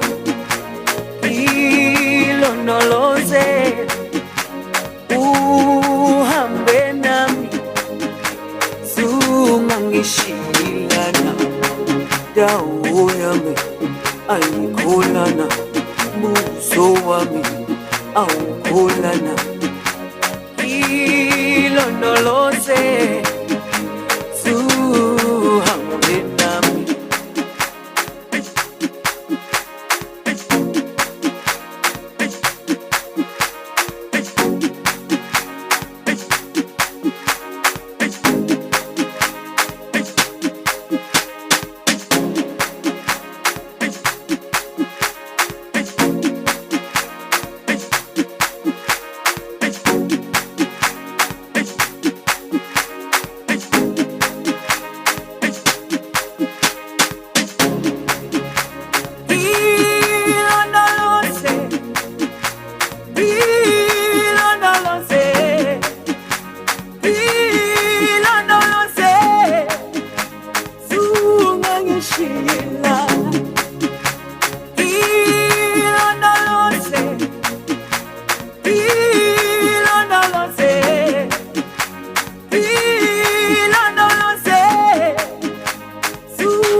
Jerusalema ikhaya lami ilondoloze uhambe nami zungangishilana Jerusalema ikhaya lami ilondoloze uhambe nami zungangishilana dawo yami ayikholana buso wami awukholana ilondoloze